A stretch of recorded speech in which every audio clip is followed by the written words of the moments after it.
depois de hoje que vocês começarem a olhar o psiquismo, aí vocês vão falar, nossa, agora eu entendo como é que essa criatura pensa.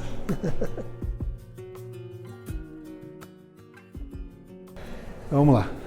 Vamos dar início aos nossos estudos de hoje, invocando o amparo da bondade divina, pedindo luz, força e sabedoria, para que possamos conduzir as nossas vidas e nossos trabalhos de forma harmoniosa e tranquila, buscando reclamar menos e cooperar mais. Rogamos ao Mestre Jesus amparo para esses estudos, em nome dele a cobertura das instituições do mundo maior, amparando as necessidades aqui existentes. Pedimos as vibrações amorosas de Maria de Nazaré, a orientação dos nossos mentores e a colaboração dos amigos e companheiros de trabalho do mundo espiritual. E juntos, no mesmo desejo, que é o de aprender e servir, vamos vibrar de nossos corações o sentimento do amor, da paz, da fraternidade, através da prece que o Mestre Jesus nos ensinou. Pai nosso que estais no céu, santificado seja o vosso nome, venha a nós o vosso reino, seja feita a vossa vontade, assim na terra como no céu. O pão nosso de cada dia nos dai hoje, perdoai as nossas ofensas, assim como nós perdoamos a quem nos tem ofendido, e não nos deixe cair em tentação, mas livrar-nos de todo mal, e que assim seja. Maravilha! Bom, nós vimos na primeira palestra sobre a aura, como é que funcionava, o que ela faz, como que deixa entrar alguma energia ou não deixa, como é que funciona todo o processo. As maquininhas que tiram foto e tudo mais. Na segunda nós falamos um pouco de filosofia, né? Como é que os antigos pensavam, como é que tudo isso mudou, depois como é que voltou a filosofia com o Kardec, com a antroposofia e assim por diante. Falamos também de intuição. Na palestra passada, que foi a terceira, nós falamos sobre metafísica, né? Então, como é que funciona a parte, algumas doenças, alguns probleminhas que a gente tem, como é que a ciência vê a coisa e como é que a gente pode ver também do lado metafísico, de onde estão vindo as influências, né, para ficar doente. E hoje nós vamos ver um pouquinho de física quântica para entender um pouquinho dos processos e psiquismo, como é que funciona essa parte psíquica da nossa cabeça e o que ela influencia, tá? Então vamos começar. Bom, eu vou continuar um pouquinho aqui com dois temas aqui do livro Vida de Jesus que eu tinha comentado antes, pra gente.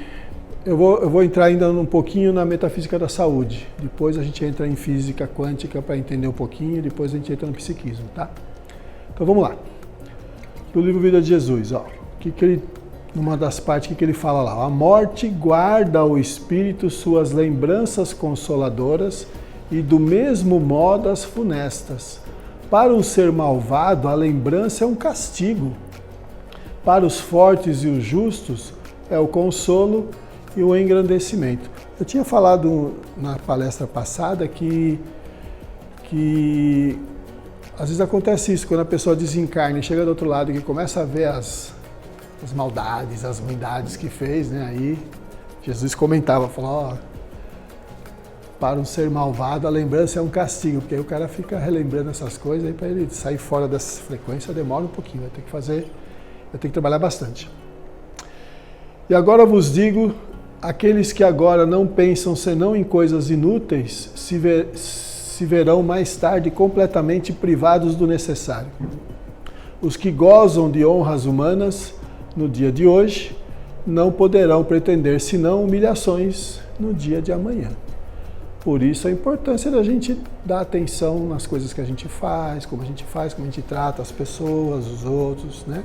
Não é só os de casa não, todo mundo, né? Mas os de casa, precisa tratar melhor, né? A família que é encrenca. Nosso destino é certo, apoia-se no passado, mas é também incontestável que ele melhora ou se agrava devido às honras ou vergonhas do espírito, e que essas honras e essas vergonhas preparam o porvir. Nós vamos ver, quando a gente chegar no psiquismo, que isso aqui faz muito sentido. Muitas pessoas, por ter as personalidades, as condutas repetitivas, cria os problemas de saúde, os problemas, né? Muitas doenças, essas coisas. O homem espírito é encarnado no cárcere da matéria, mas para a vida do espírito foi criado. Fora da matéria há de ser sua liberdade e sua grandeza. É difícil acreditar, mas é por aí que nós temos que trabalhar. Isso aqui eu deixei aqui porque eu acho interessante, que ele fala sobre a oração. Lembra da história de Jesus que o Pedro não estava conseguindo pescar, aquelas coisas todas? E aí ele conversou com Jesus fez uma oração e falou, vai pescar. Ele foi, voltou com o barco cheio.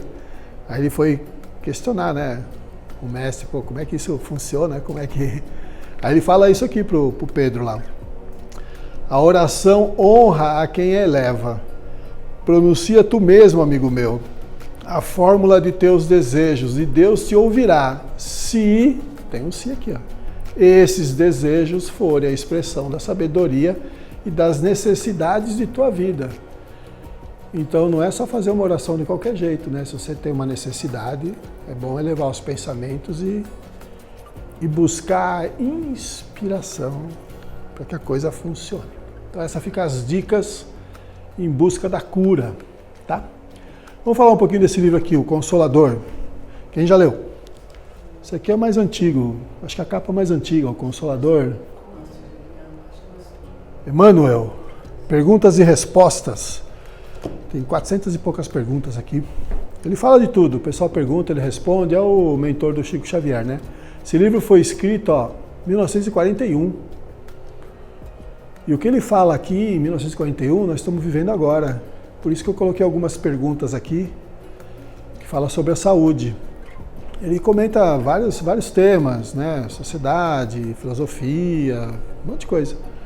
E fala sobre a saúde também. Então, vamos ver algumas perguntas que fizeram para o Emmanuel e o que ele respondeu, que o Chico psicografou, para a gente entender um pouquinho por que nós estamos entrando nessa fase do psiquismo. Vamos lá.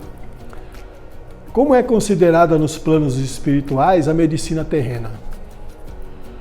A medicina humana, compreendida e aplicada dentro de suas finalidades superiores, constitui uma nobre missão espiritual.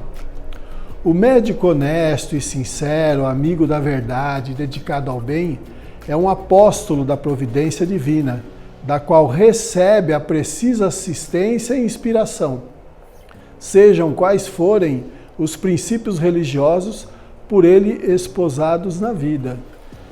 Quem fala muito isso é o Dr. Paulo César Frutuoso, que toda vez que está trabalhando, ele sente e sabe que os amigos espirituais estão ajudando. Então é intuitivo o negócio, apesar de muitos médicos não acreditarem, mas são sempre amparados, né? Então vamos ver por quê. Em face dos esforços da medicina, como devemos considerar a saúde? Para o homem da Terra, a saúde pode significar o equilíbrio perfeito dos órgãos materiais. Isso para o homem da Terra. Para o plano espiritual, todavia, a saúde é a perfeita harmonia da alma, para a obtenção da qual muitas vezes há necessidade da contribuição preciosa das moléstias e deficiências transitórias da Terra. Toda moléstia do corpo tem ascendentes espirituais? O que vocês acham? Tem? A Inês, minha esposa, falava isso. E eu não acreditava. Falava, tudo vem do mundo espiritual, chega no físico. Toda doença... Não, é impossível um negócio desse. Até que eu comecei a estudar e comecei a ver nas terapias, nos trabalhos de grupo, eu comecei a entender como é que funcionava o processo. E vem mesmo. Vem tudo de fora para dentro. Mas vamos lá. O que ele fala aqui? As chagas da alma se manifestam através do envoltório humano. O corpo doente reflete o panorama interior do espírito enfermo. A patogenia é um conjunto de inferioridades do aparelho psíquico. Olha que interessante isso. Ou seja, a doença é um conjunto de inferioridades do aparelho psíquico, ou seja, daquilo que está rolando na mente da pessoa. E é ainda na alma que reside a fonte primária de todos os recursos medicamentosos definitivos. É como a gente falou nas outras palestras, é uma questão de mudança de frequência de pensamento, conduta, essas coisas. Uma vez que você entende como é que funciona o processo e você percebe aquilo que você está fazendo que está te prejudicando, você começa a mudar a frequência e aquilo começa a melhorar. O duro é reconhecer, né? O duro é reconhecer o processo. A assistência farmacêutica do mundo não pode remover as causas transcendentes do caráter mórbido dos indivíduos. O remédio eficaz está na ação do próprio espírito enfermiço. Então a pessoa tem que passar pela situação, tem que, usinar toda aquela energia, transformar ela para que a coisa melhore. Não tem outro jeito. Ele continua respondendo aqui, ó. Podeis objetar que as injeções e os comprimidos suprimem a dor. Todavia, o mal ressurgirá mais tarde nas células do corpo. Indagareis aflitos quanto às moléstias incuráveis pela ciência da terra, e eu vos direi que a reencarnação, em si mesma, na circunstância do mundo envelhecido nos abusos, já representa uma estação de tratamento e de cura, e que há enfermidades da alma tão persistentes que podem reclamar várias estações sucessivas com a mesma intensidade nos problemas regeneradores. Então não é só numa vida que isso pode acontecer. Se o negócio for mais profundo, o pessoal precisa de 1, 2, 3, 4 vidas para ir reciclando e melhorando. Eu pego muito casos assim, tá? Peguei um caso de suicídio, a moça já está com 4 tentativas de suicídio, e aí eu fui fazer regressão com ela, a maioria das personalidades dela tudo de suicídio. Eu tenho que tratar cada uma delas para poder, fora as outras energias que ajudam, né? O pai se suicidou, o irmão se suicidou, ela estava indo para o mesmo quadro. Agora já passou, mas se não cuidar, vai do mesmo jeito. Porque é persistente o negócio, né? Vai acaba indo. Então você tem que tratar. E às vezes a coisa não é tão simples assim. Se as enfermidades são de origem espiritual, é justa a aplicação dos medicamentos humanos, a cirurgia, etc.? Ele responde, o homem deve mobilizar todos os recursos ao seu alcance em favor do seu equilíbrio orgânico. Por muito tempo ainda, a humanidade não poderá prescindir, ou seja, passar sem renunciar, da contribuição do clínico, do cirurgião e do farmacêutico, missionários do bem coletivo. O homem tratará da saúde do corpo até que aprenda a preservá-lo e defendê-lo, conservando a preciosa saúde de sua alma. E como é que você faz para conservar a preciosa saúde da alma? Não, pensamento. É o que vem no pensamento. A gente não dá atenção para o que vem nos pensamentos. Nós vamos ver isso aí. Aí ele continua aqui. Acima de tudo, temos de reconhecer que os serviços de defesa das energias orgânicas nos processos humanos, como atualmente se verificam, asseguram a estabilidade de uma grande oficina de esforços santificadores no mundo. Quando, porém, o homem espiritual dominar o homem físico, os elementos medicamentosos da Terra estarão transformados na excelência dos recursos psíquicos. Alguém está falando aqui. E essa grande oficina achar-se-á elevada ao santuário de forças e possibilidades espirituais juntos das almas.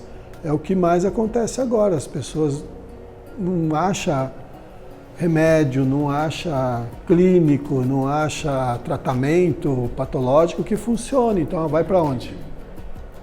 Para as casas espíritas e para os terapeutas. É o que está mais dando resultado hoje em dia, por incrível que pareça.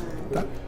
Por que não será permitida às entidades espirituais a revelação dos processos de cura da hanseníase, do câncer, etc.?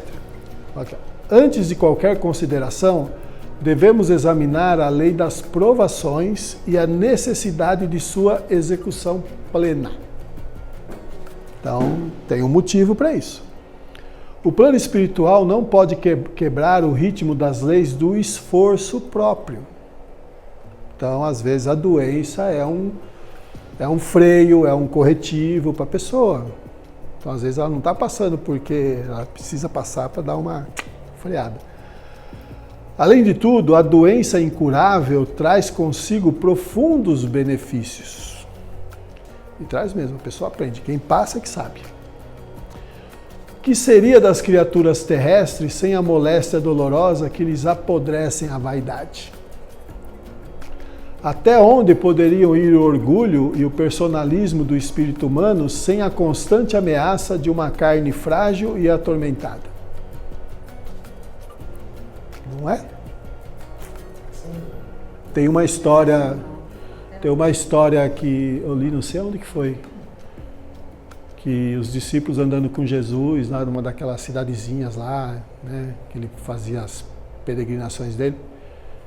Aí muita gente chegou lá e ele foi fazendo as orações, foi curando as pessoas. Aí teve um tipo de um leproso lá, e ele perguntou: você quer ser curado? Eu falei: quero. Ele pegou, curou, né? Mas aí depois à noite ele estava lá na beira do lago, né, meio triste assim. Aí chegou um dos discípulos e perguntou para ele por que ele estava daquele jeito. Ele falou: não adianta às vezes curar as pessoas, porque a lepra daquele senhor era a doença que segurava ele para não fazer as coisas erradas. Ó, acabou de curar, o que ele foi fazer? Está enfiado lá na casa das prostitutas lá. Então, o que fazia a doença no cara? Bloqueava ele de fazer essas coisas. Então você vê, a doença tem alguns motivos que evita que a pessoa faça determinadas coisas.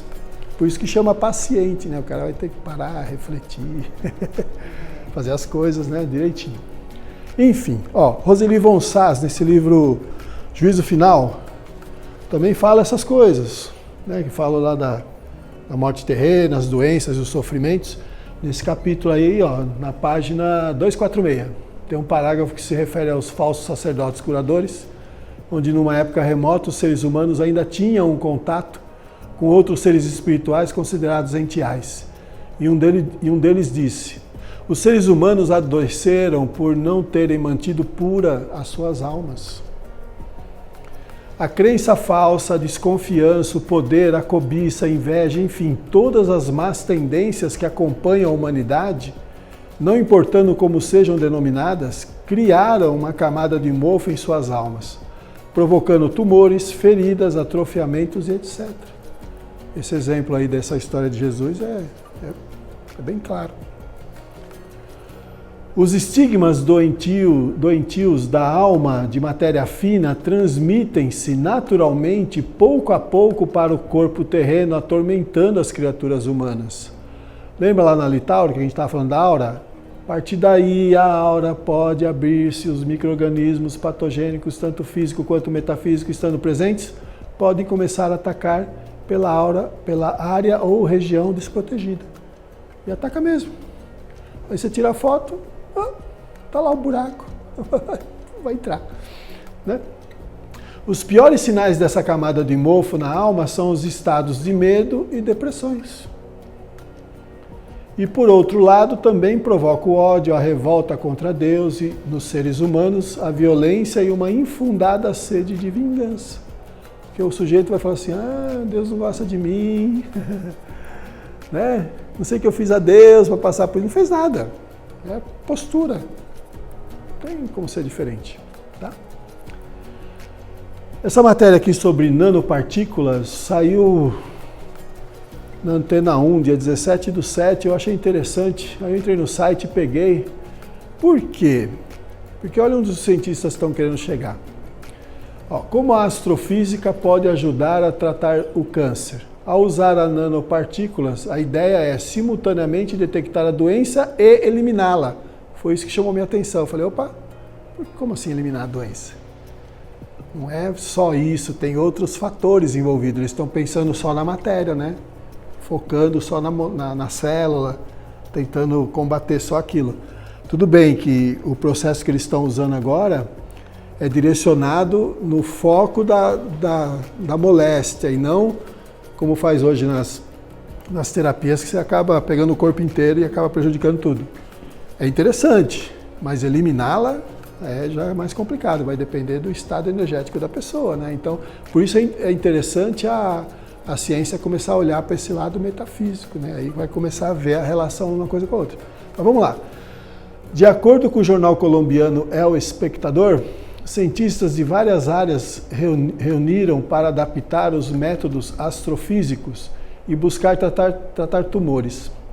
Os autores da ideia, que virou um artigo científico, demonstraram a possibilidade de usar os programas para o estudo da transferência de radiação no espaço, no campo do diagnóstico e na terapia do melanoma, utilizando nanopartículas. Os resultados do trabalho foram apresentados ao público no Congresso da Real Sociedade Astronômica lá da Grã-Bretanha. O método com nanopartículas que combate os tumores possui uma abordagem médica que combina diagnósticos personalizados e terapia. Então eles já estão falando, ó, tudo bem, nós vamos fazer isso aqui, mas é bom você fazer uma terapia, né? Dar uma olhadinha para ver.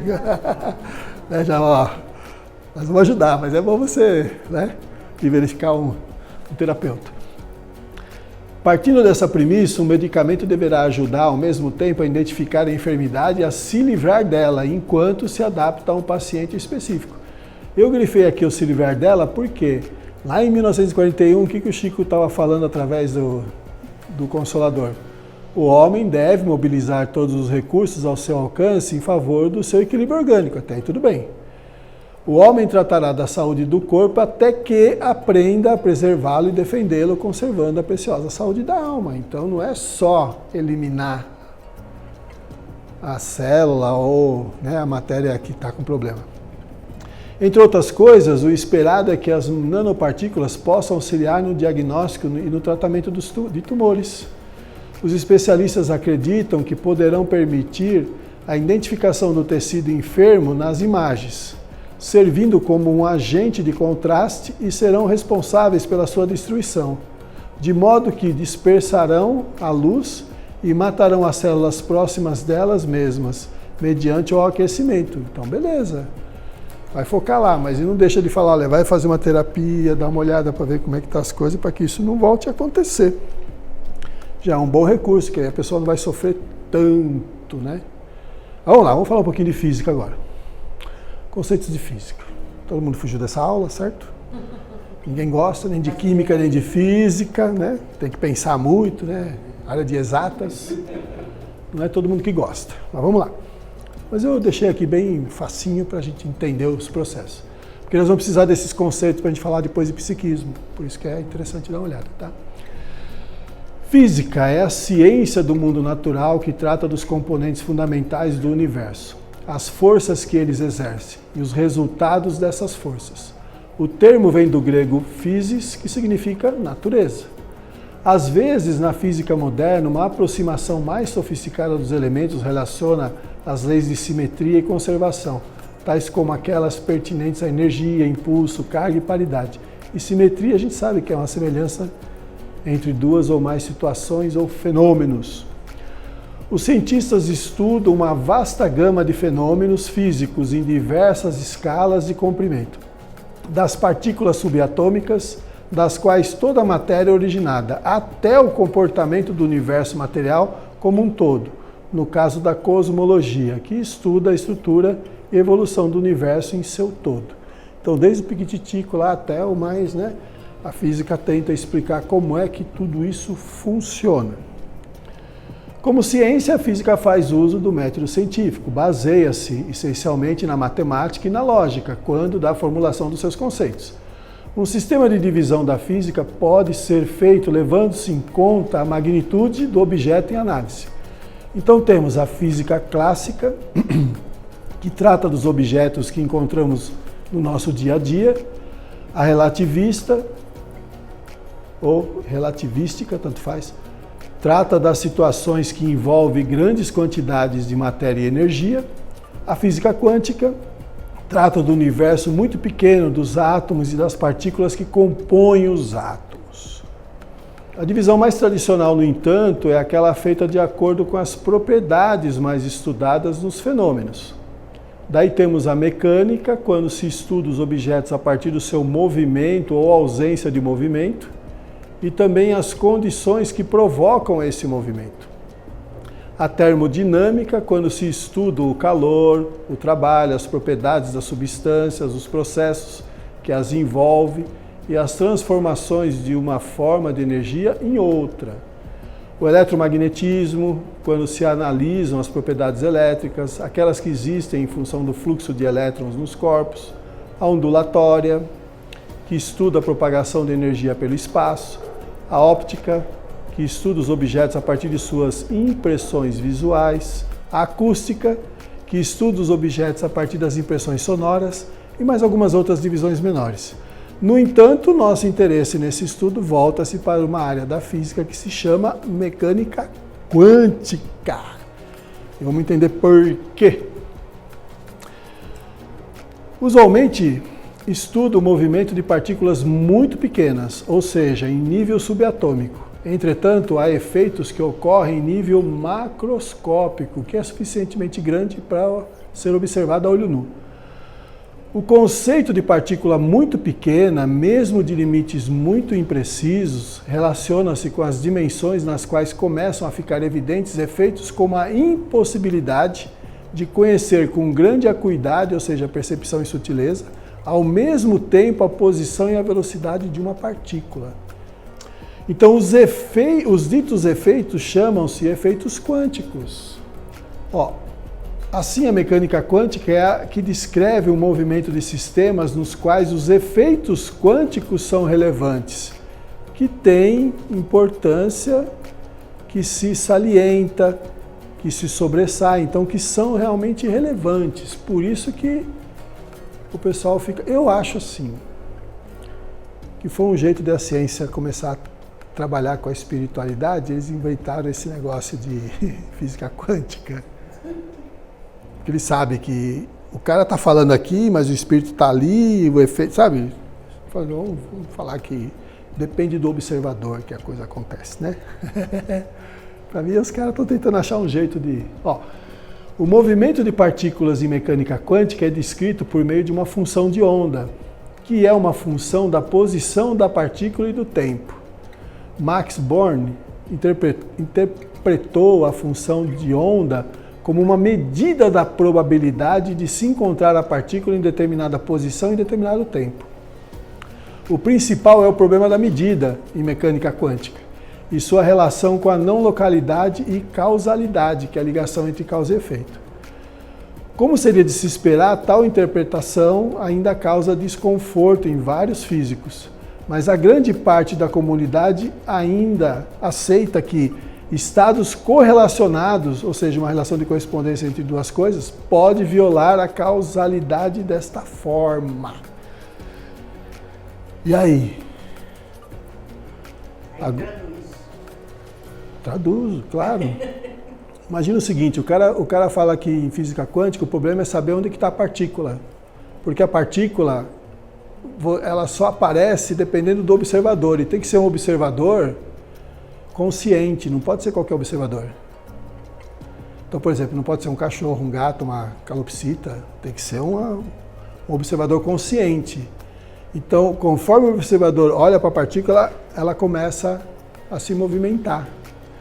E isso a gente começa a entender no psiquismo, quando a gente começa a fazer as incorporações, entendeu? Por isso que é importante estudar isso.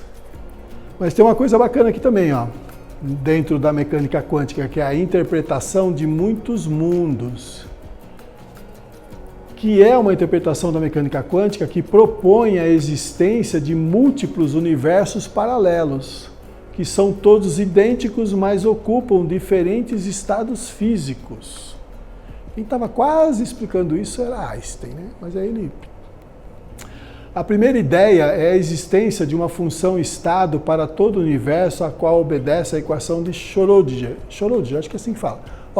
Erwin Rudolf Joseph Alexander Schrödinger. Para todo tempo e para o qual não há processo de colapso de onda. A segunda hipótese é que esse estado universal é uma sobreposição quântica de vários, possivelmente infinitos, estados de idênticos universos paralelos não comunicantes. Acho que funciona igual a frequência de rádio, televisão, está tudo aqui. A gente só basta ligar. É a mesma coisa. Então, a interpretação de muitos mundos é uma das muitas hipóteses multiverso da física e da filosofia. E quem quiser se aventurar com a equação de Schrödinger, fica à vontade.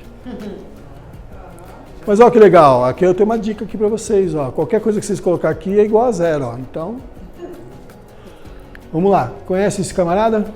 Amit Goswami, físico, nuclear, indiano. Olha o que ele fala. É um erro ignorar emoção e intuição. O físico nuclear indiano Amit Goswami propõe uma surpreendente integração entre física quântica e espiritualidade. Suas ideias inspiraram a produção do filme Quem Somos Nós, que fala da possibilidade de alterar a realidade com o pensamento. Quem assistiu esse documentário? É legal pra caramba. Assiste você. É documentário? É um documentário. Quem Somos Nós? É bem legal. Passou no cinema, né? Passou, ficou no cinema, mas não é bem um filme, é mais um documentário mesmo. É bem legal. Ele explica, bem legal. Bom, de maneira ampla, podemos dizer que a física quântica é a ciência das possibilidades. Quando você toma contato com seus princípios, fica atento às possibilidades que existem à sua volta e também às escolhas que essas possibilidades oferecem. As pessoas tornam-se, então, livres para ser criativas com a sua vida. Também passam a acreditar que podem promover mudanças em seu destino. Essa nova postura é fundamental para ampliar a espiritualidade e fazer com que deixe de valorizar apenas o que há de material à sua volta. Isso aqui, ó, passam a acreditar que podem promover mudanças em seu destino, é realmente real, porque eu faço terapia, eu vejo isso. Quando a pessoa entende o processo, entende o que está acontecendo, vê a situação, ela muda tudo.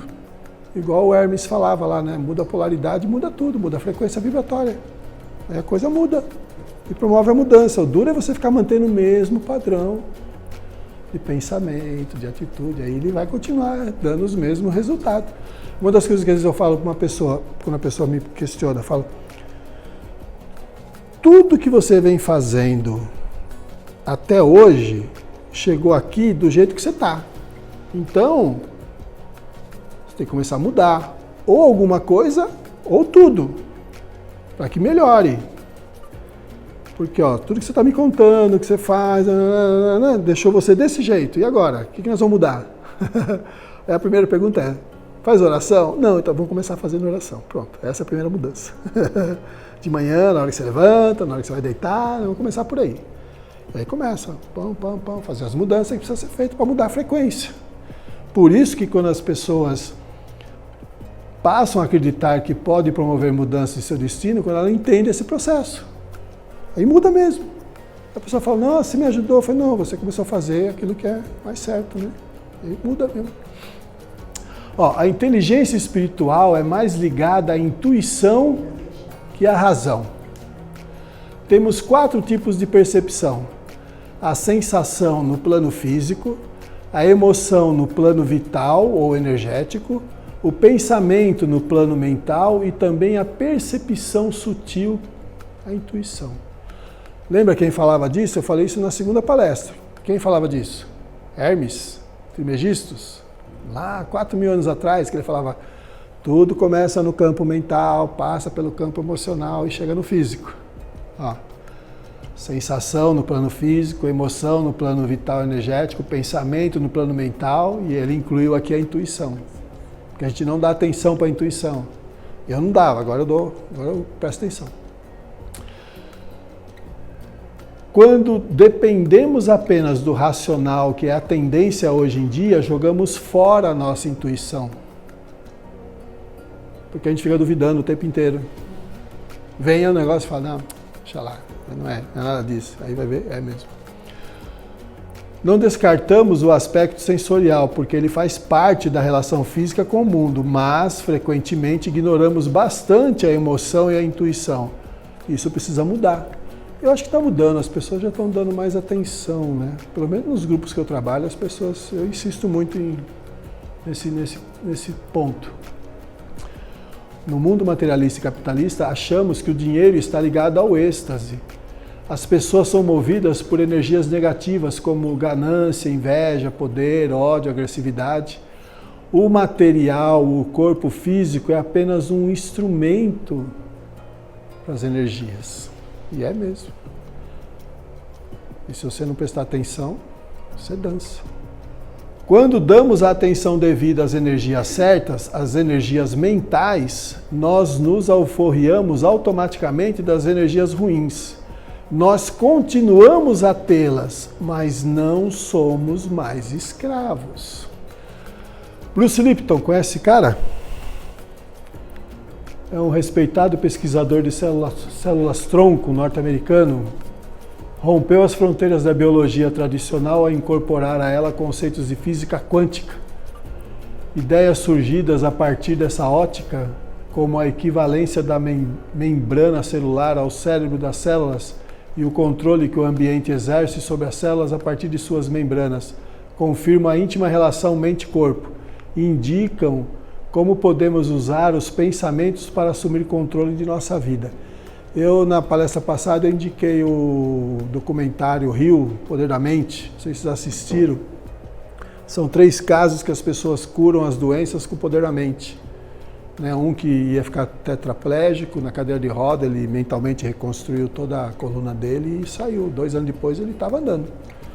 Uma mulher com câncer terminal também trabalhou. E uma outra com problema de pele lá e tal. Enfim. Nós temos um amigo aqui da casa, ele tem um problema de cardíaco, ele ia fazer uma cirurgia, fez 2 semanas atrás.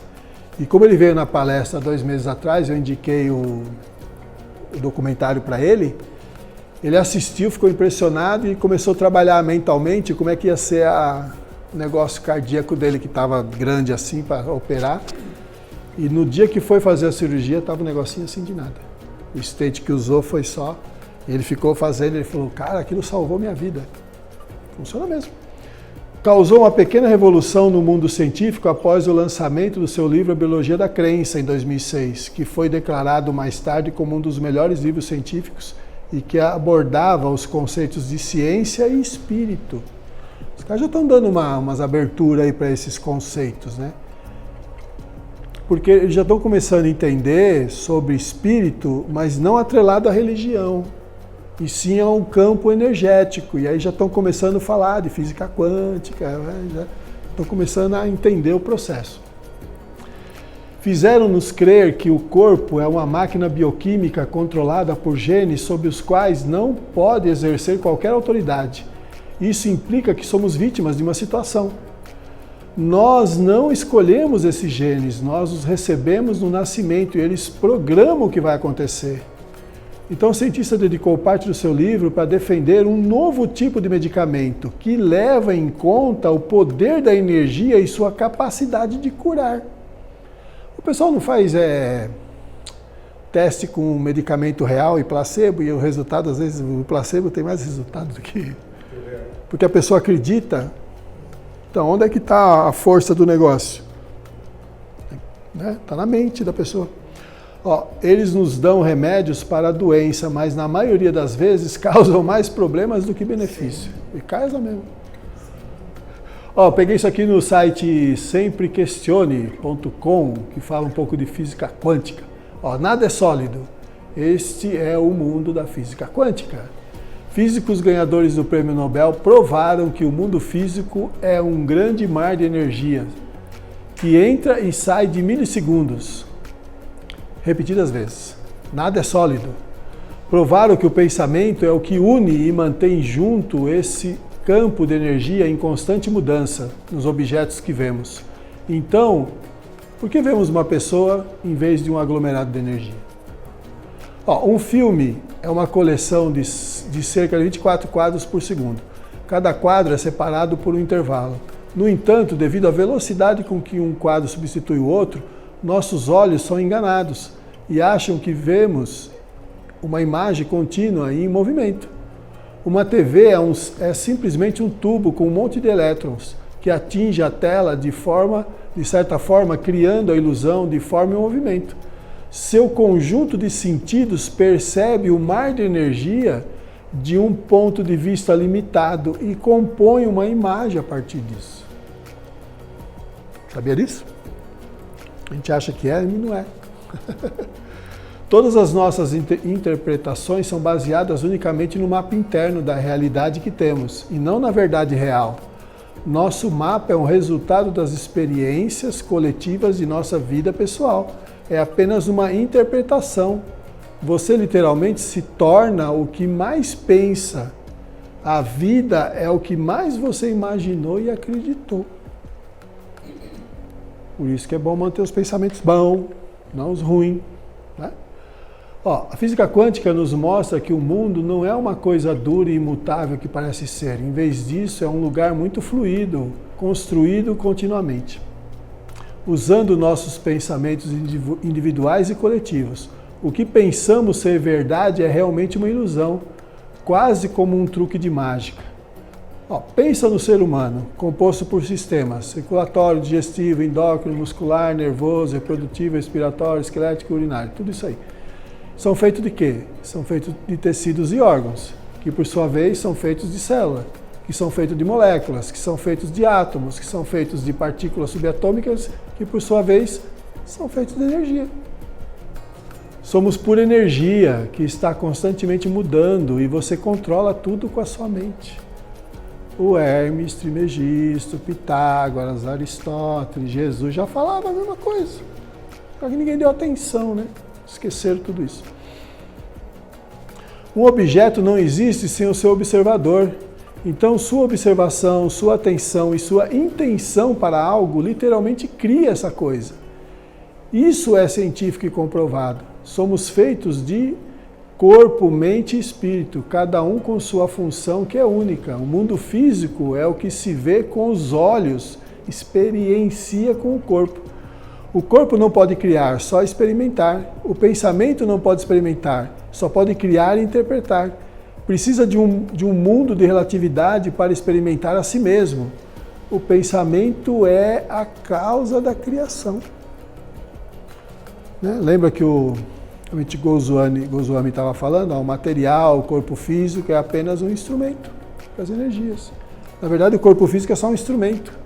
O que está valendo mesmo é o que está na nossa mente. Interessante, né? Quem provou por A mais B isso foi esse japonês aqui. Conhece? Masaru Emoto? Ele foi um fotógrafo e escritor japonês que executou experiências com a água, submetendo ao pensamento humano, mas sem publicações científicas que comprovem os resultados de suas experiências. Segundo ele, palavras ou pensamentos fazem com que as moléculas de água se comportem de formas diferentes. Ele separou vários frascos com água e mediu o pH e a tensão superficial e as registrou em fotos com o microscópio.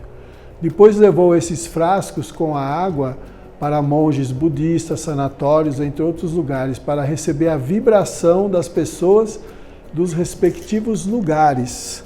Você já viu? Eu já vi aqui em São Paulo o pessoal fazendo essas experiências aqui. Pega um pouco de arroz cozido, coloca num vidro, coloca o mesmo arroz no outro, e um você escreve amor, no outro você escreve ódio. Aí você fica, eu te amo, eu te odeio, eu te odeio. E depois de certo tempo você vê os resultados. Sabe por que eles fizeram isso? Para a molecada entender como é que funcionava o bullying. Interessante, né? Aí cada criança começou a perceber que falar mal do amigo provocava isso aqui, Agora, se ele falasse bem, ajudava. Isso aqui é instrução de escola, trabalho de escola que o pessoal faz. Interessante. Lembra que a gente fazia trabalho com feijãozinho, né, e algodão? Agora eles fazem assim, põe arroz lá e usa as técnicas do Masaru Emoto. Quer ver que interessante? Constatou que as moléculas de água dos frascos que permaneceram em recintos onde a vibração era de forma harmoniosa, como os mosteiros dos monges, em que a oração e a paz eram constantes, ou seja, ondas de pensamentos limpos e positivos, essas moléculas tinham como resultado uma aparência limpa e uniforme, como uma flor aberta, muito bonito. Então ele começava a ficar assim, bem interessante lá. Porque ele congelava a água, depois quando ele ia descongelar, que ela começava a descongelar, ele ia criando os cristais, assim, abrindo, é bem legal. Ele foi filmando tudo no microscópio. Porém, as moléculas da água que recebeu a influência dos lugares e pessoas perturbadas estavam bem deformadas nas suas estruturas, como uma casca de maracujá quando velha, por exemplo. Aí estava desse jeito, olha a diferença. Descobriu então que as vibrações harmoniosas ou ondas de pensamentos positivos tinham uma influência benéfica na estrutura molecular da água. Agora a gente reflete que o corpo humano 60% a 70% é pura água. Então já dá para imaginar quando uma pessoa tem bronca ou raiva da gente, né?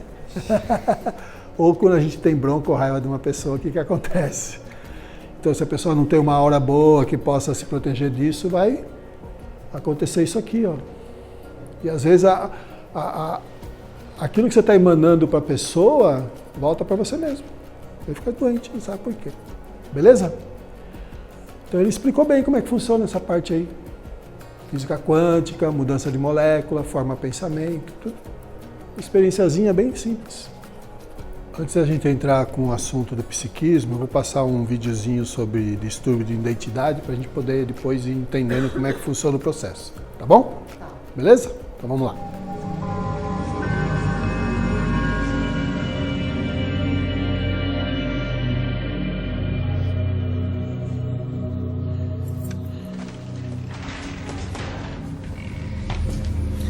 On your feet. The doctor wants to see you. Let's go, I said. No trouble, man.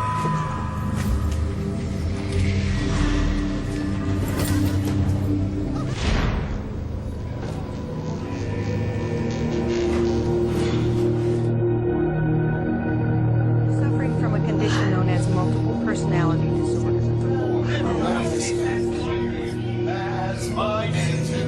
Just let me die. Without a name, you can't know who you really are. Guess again. My name doesn't matter. But there are others here as well. Jonathan, Heather, Thomas, Harris, Joey, and Bo. For weeks now we've been talking. You've introduced me to a lot of different people, each with a different name. So my question is, who am I speaking to now? That doesn't matter. What matters is, how do I get out of this place? Next week, you're up for evaluation. If it goes well, you'll qualify for a supervised release program and eventually I'm parole. so sorry, Doctor. I've done horrible things. No, deny everything, confess nothing. Why don't you hand you the bad thing? I'll take your head off. It's good you want to change. The only way you can get better is if You work for the government. You're inside my head. You can read my thoughts. I'm being held here against my will. You're here because the alternate selves inside your head have taken control. That's hilarious. Wait, are you a real doctor? Give me a break. I know who I am. Then tell me. John Jacob Jingleheimer Smith. That's my name too. Whenever we go out, the people always show.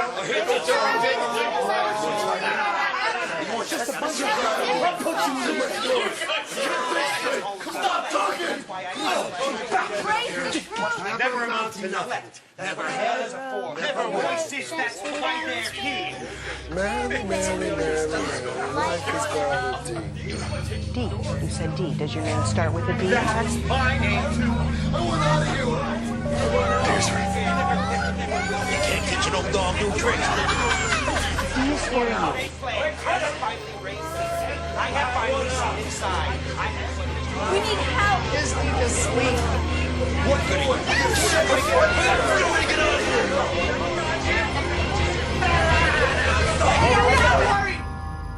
All of you quiet. I am here to help you. But I can't do that if you won't listen.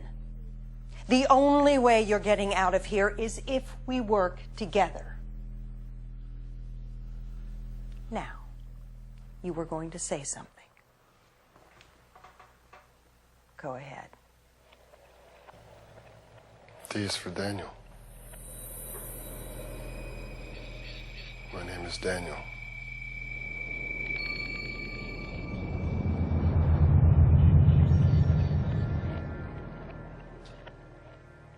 Good to have you back, Daniel. Thank you, Doctor. It's good to be back. It's been a long time.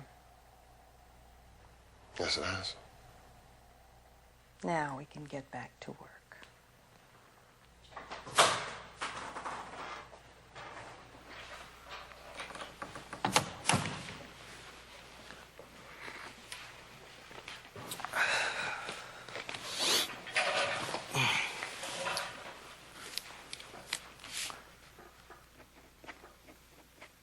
Hello, Daniel. I'm Dr. Blake. As you know, you'll be up for evaluation next week, and if you don't mind, I'd like to ask you a few questions. So, how are we feeling today? I feel fine. Doctor.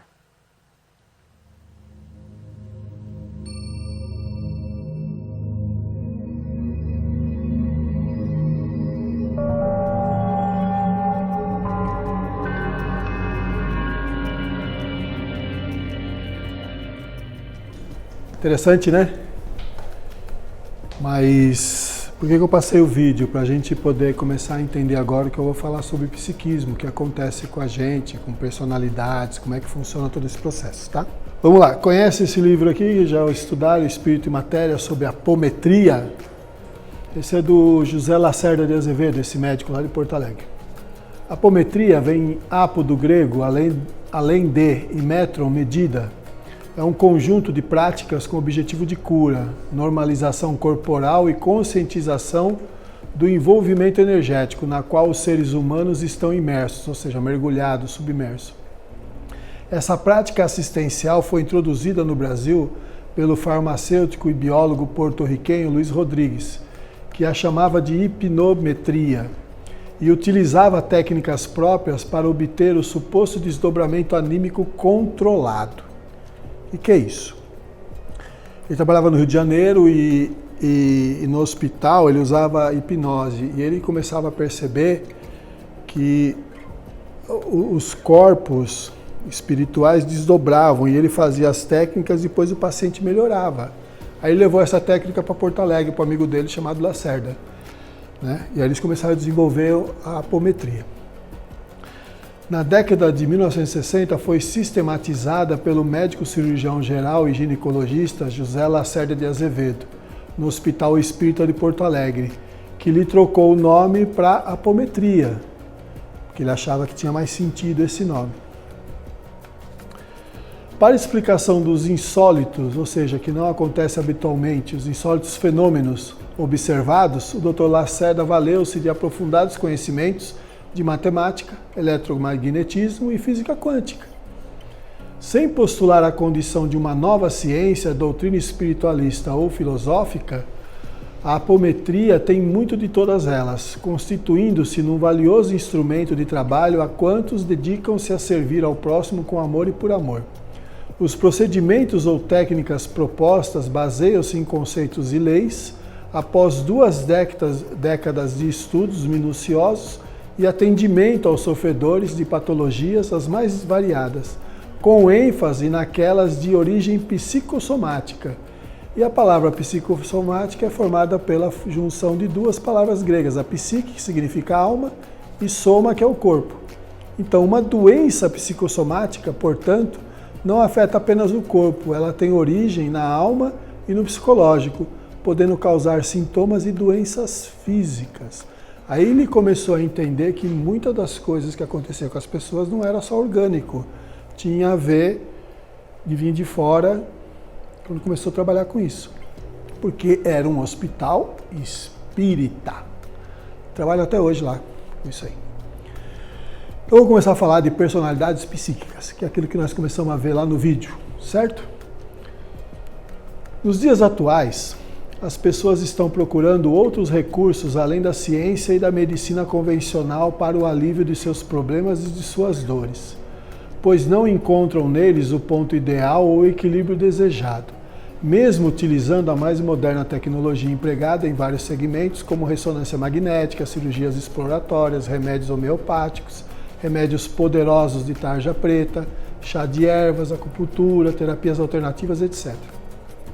O entendimento melhor está no fato de que são problemas de ordem psíquica e emocional que influencia diretamente o dia a dia das pessoas. Tá? Vamos começar a entender isso agora, como é que funciona o negócio.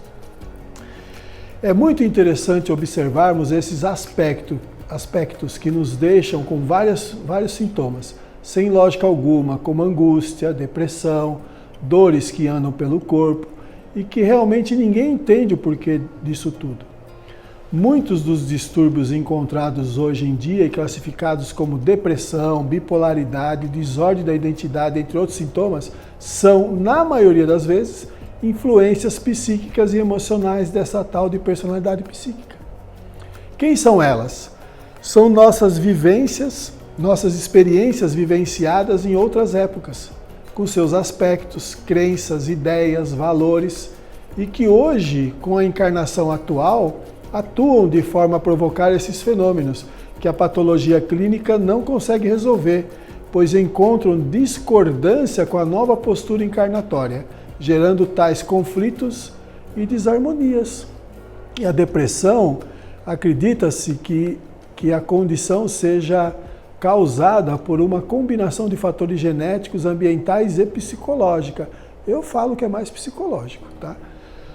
Do lado metafísico, como a gente falou na palestra passada, a depressão geralmente tem a ver com desejos não satisfeitos, né? Que desenvolve e cultiva a depressão. Porque nós estamos vivendo hoje num mundo materialista. Então as pessoas deixam muito a parte espiritual para a hora que dá. Então o que acontece? Tem desejos e não consegue realizar, tenta comprar alguma coisa e não consegue, tenta fazer uma profissão e não consegue, tudo isso vai criando uma frustração, aí vai ficando triste, começa a crescer a tristeza, vai para uma depressão, a depressão cresce, vai para um quadro de suicídio. É o que mais acontece com os jovens, tá? É um quadro alarmante, porque desconhece esse processo. Se conhecesse, já começaria a trabalhar quando começam os primeiros sintomas. Domingo começou no Fantástico uma série de reportagens sobre depressão. O pessoal começar a dar uma atençãozinha e tal, principalmente os pais. Começa assim, o jovem fica enfiado dentro do quarto, não quer sair, aí fala assim, isso é normal, é do jovem, aí vai indo. Quando vai ver, não quer comer, quando vai ver já está triste, quando vai ver, ponto, suicídio. Bom, enfim. Imaginemos que durante várias vidas vividas, nós como pessoas, vivemos, criamos e moldamos diversos aspectos durante cada estágio encarnatório, ou seja, fomos literalmente uma personalidade, que foi de polaridade masculina ou feminina, rico ou pobre, bonito ou feio, alto ou baixo, negro, mameluco ou branquinho, padre ou guerreiro, aqui ó, padre ou guerreiro, ou seja, várias situações que durante aquela encarnação moldou nosso caráter, nossas crenças, nossas ideias, nossa postura. E isso está bem aí presente em nossa consciência, num lugar chamado corpo mental, ou bloco psíquico, ou ego, não importa. Mas o que importa é que essa nossa porção está juntamente conosco e faz parte de um condomínio chamado eu. Está todo mundo aí. Todas as nossas vivências, todas as nossas experiências. Está nesse campo quântico, que eu chamo de campo quântico. Vamos chamar de personalidade psíquica cada um desses indivíduos em nosso condomínio. Tudo bem? Como a gente viu no filminho lá. Essas personalidades psíquicas acordam quando são ativadas por algum estímulo desencadeador qualquer, tanto no plano da consciência física, mental ou espiritual, através de um vício, uma vibração, uma imagem, um cheiro, um olhar, um tom de voz, um som, uma provocação, um ataque, uma humilhação, um descontentamento, um medo, um trauma, um apego, um lugar que nos parece conhecido e assim por diante. Quem já não teve essa sensação de passar num lugar e falar, nossa, parece que eu conheço. Nossa, parece que é essa pessoa, parece que eu já, né? Porque as pessoas a gente reconhece pelo semblante aqui, ó. A fisionomia muda, mas o semblante é sempre o mesmo. Aí você bate o olho e fala, nossa, conheço, não sei de onde é. Vai pesquisar que você vai ver. Lá no tempo de Roma, lá na Grécia, lá na tribo indígena, lá nos Estados Unidos, já se passou por lá. Muitas permanecem hibernadas por séculos até que algo as ative, ou então a própria necessidade evolutiva da pessoa as desperta para que recicle seus conhecimentos e conteúdos. Vou contar uma historinha rápida aqui. A Inês, todo mundo já sabe, é minha esposa, eu conto muita história dela. Uma época que a gente estava trabalhando no grupo do Godinho de domingo, todo domingo às 7 horas da noite a gente se reunia lá no Ibirapuera, lá no flat. Ele tinha um flat lá, a gente se reunia para fazer esses trabalhos de atender as personalidades. E a Estelinha recebia cartas, e-mails, né, do mundo inteiro, a gente atendia à distância mesmo. E quando terminava o trabalho, a gente atendia um, atendia o outro, a gente pedia. E eu fiz questão de abrir para a Inês e atender porque ela não estava comendo, estava sem apetite e estava muito magra. Então as roupas dela já estavam tudo larga, os ossinhos dela já estavam aparecendo, as costelas, tudo. Uma mulher que costuma pesar entre 60 e 65 quilos, estava beirando aos 40, já estava preocupado. Eu falei, bom, vamos investigar para ver o que é. Na hora que abriu as frequências, primeiro cara, Fakir, deitado no prego, meditando. Personalidade dela. Como acordou, não sei, a mulher não queria comer, estava magra. Falei, ô criatura, vamos acordar, gente. Acabou essa história. Não tem mais essa história de ficar dormindo e deitado em cima do prego. Era um Fakir. Tiramos o cara da situação. Aí daí para frente a Inês começou a ganhar peso de novo, começou a comer, voltou ao estado normal. Agora, se não abre para investigar, como é que tá? Ó, temos a facilidade e condições de trabalhar com a estrutura perispiritual, que são os corpos, e principalmente com os 3 que influenciam diretamente a nossa vida, que são o corpo astral, por ser o decodificador das emoções, o mental inferior, que é o corpo dos 5 sentidos e do intelecto, e o mental superior, que é o corpo que decodifica a vontade, intuição e imaginação. Porque além do nosso corpo físico, nós temos todos os outros corpos sutis, energéticos, e cada um tem uma função no nosso dia a dia. Ó, esses 3 corpos influenciam diretamente os nossos comportamentos, atitudes, pensamentos e emoções. Por isso que eles influenciam, tá? Corpos, níveis e subníveis são estruturas de suporte para a manifestação da vida física. Por isso trabalhamos mais intensamente com esses corpos e com a influência deles. E você reconhece de uma vida para outra pelo semblante, ó. Lembra dessa história aqui do menino? A volta lá do avião, o menino lembrava do avião, ó, o piloto, ó, você olha nos olhos, você vê no semblante. Dá para saber quem é quem. Bom, nós temos as personalidades psíquicas, mas nós também temos o que nós chamamos de subpersonalidades, tá? Os desdobramentos das personalidades, das subpersonalidades, são as 2 categorias de fenômenos que nos interessam de perto, terapeuticamente falando, por serem as maiores causadoras de distúrbio no campo psíquico e mental da pessoa, gerando muitos problemas na parte física e na parte comportamental. Então você olha para a pessoa, ela está assim, mas dentro mesmo está assim. Por trás, a pessoa está tudo bem, não, está tudo bem, mas lá no íntimo, eu tenho que ver o que está acontecendo. Nossa consciência tem a propriedade de se projetar e os corpos sutis de se desdobrarem, viabilizando tais projeções, e podem ainda ativar alguma personalidade do passado, que chamamos de múltipla, ou de criar alguma na vida atual, por qualquer motivo, que chamamos de subpersonalidade. Então, como é que a gente sabe quando é uma personalidade e quando é uma subpersonalidade? Pela conversa. Então, durante os trabalhos, o orientador está falando com o médium está fazendo a captação, ou o sensitivo está fazendo a captação. Durante a conversa, se o que está falando é da vida atual, a gente sabe que tem a ver com subpersonalidade, ou seja, é um desdobramento da consciência da pessoa sobre aquele assunto. Uma irritação, um trauma, um nervoso, qualquer coisa, como disse o Luigi lá, sai uma bolinha e fica lá na aura, enquanto não tratar, vai ficar lá, até que seja trabalhado. E toda vez, e ela tem muita força, porque toda vez que a pessoa pensa no assunto, ela ganha energia, porque está ligada direto ao corpo físico, que é uma usina de força. Importante isso. Sabia, não? Não sabiam, né? Pois é. Conhecida a estrutura do agregado humano, corpos, personalidade múltipla e subpersonalidade, fica bem mais fácil tratar os distúrbios dela decorrentes.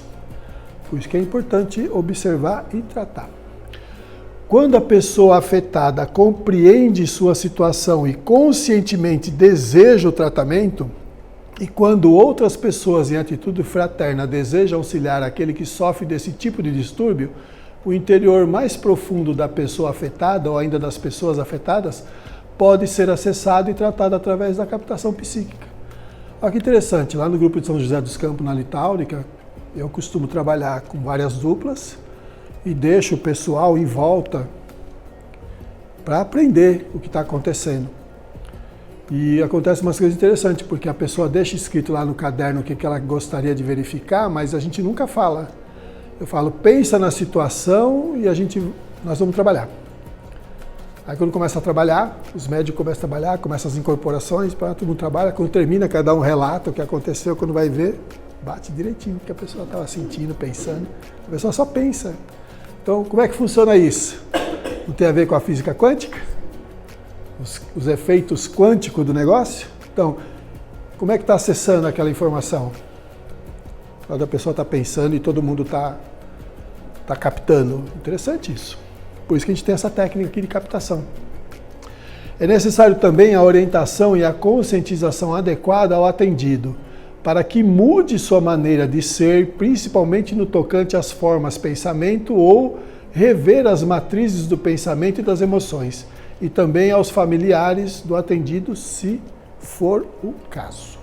Desdobramento múltiplo, o que é isso? Por desdobramento múltiplo, entende-se o recurso de incorporar e tratar simultaneamente as várias personalidades psíquicas, ou seja, os eus, ou subpersonalidades dissociadas da consciência de uma ou mais pessoas, no caso da ocorrência dos distúrbios do psiquismo, designados como distúrbios dissociativos de identidade, conforme o conceito da Associação Americana de Psiquiatria, ou segundo os psicólogos e terapeutas do psiquismo, o transtorno ou distúrbio de personalidades múltiplas. Lembra do filme lá no comecinho? Tinha várias personalidades que estavam influenciando e o cara já estava ficando pinel com o negócio, mas tinha a médica, que também era uma personalidade. Sim. Então, só que a médica é a que pilotava todo mundo. Às vezes você tem um grupo de personalidades e tem um que é o que mais domina os outros. É o líder, é o que domina. Então o que você tem que fazer? Oi?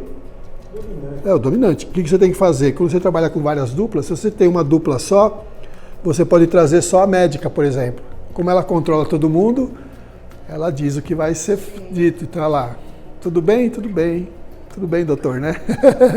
Ela está pilotando. Quando você dissocia isso, desagrega, aí vem os outros. Aí eles podem reclamar que aquela controla. Aí você começa a trabalhar e tenta pôr todo mundo em harmonia, certo? É interessante isso. Ó, vou contar um caso do meu filho mais novo, Sérgio. Ele, antes de casar, ele morava sozinho lá no apartamento e eu tinha viajado com a Inês para Maragogi, a gente estava no hotel. E ela sentiu uma coisa diferente, ligou para ele falou que não estava bem, que ele estava passando mal, tinha vomitado, estava com diarreia, blá, blá, blá, enfim. Aí eu vi que ela ficou preocupada, eu falei, pô, você não quer dar uma checada para ver o que está acontecendo? Eu falei, vamos checar. Aí eu tinha um evangelho, abri, fiz uma oração e tal. Na sequência veio um camarada falando assim, o cara queria que ele fosse para balada, para beber, para fazer as coisas. Como ele não quis ir, ele resistiu, e o cara argumentou o seguinte, falou, já que ele não quer ir para balada, ele está se fazendo de doente, então eu estou deixando ele doente. Estava influenciando ele. Eu estava dando todos os sintomas orgânicos e o cara estava tendo vômitos, diarreia, essas coisas. Aí trabalhamos, encaminhamos, fizemos tudo direitinho. Aí tudo bem, passou.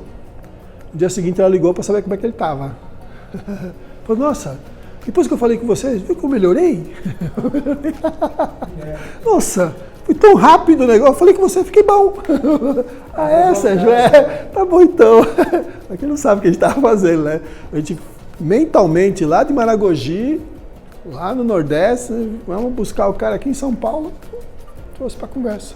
Porque não tem distância. Por isso que a gente teve que estudar física quântica, o negócio. A gente atendia nego de qualquer lugar do mundo, e atende, neguinho, e depois o cara reporta lá do outro lado que melhorou. Então funciona, a coisa funciona, certo? Essa técnica foi desenvolvida pela equipe mediúnica do Grupo Espírita Ramatiz de Lages e tem fundamentação científica e espiritual. O próprio Godinho conta que ele tem uma mentora lá, acho que é a Madre Teresa, e ela falava para ele prestar atenção e olhar os trabalhos, porque quando ele começou a trabalhar com a apometria, ele também achava que o que desdobrava eram corpos. Mas os corpos, as estruturas que a gente fala, a matéria densa e os corpos sutis, só desdobra se o corpo imediatamente inferior esteja adormecido.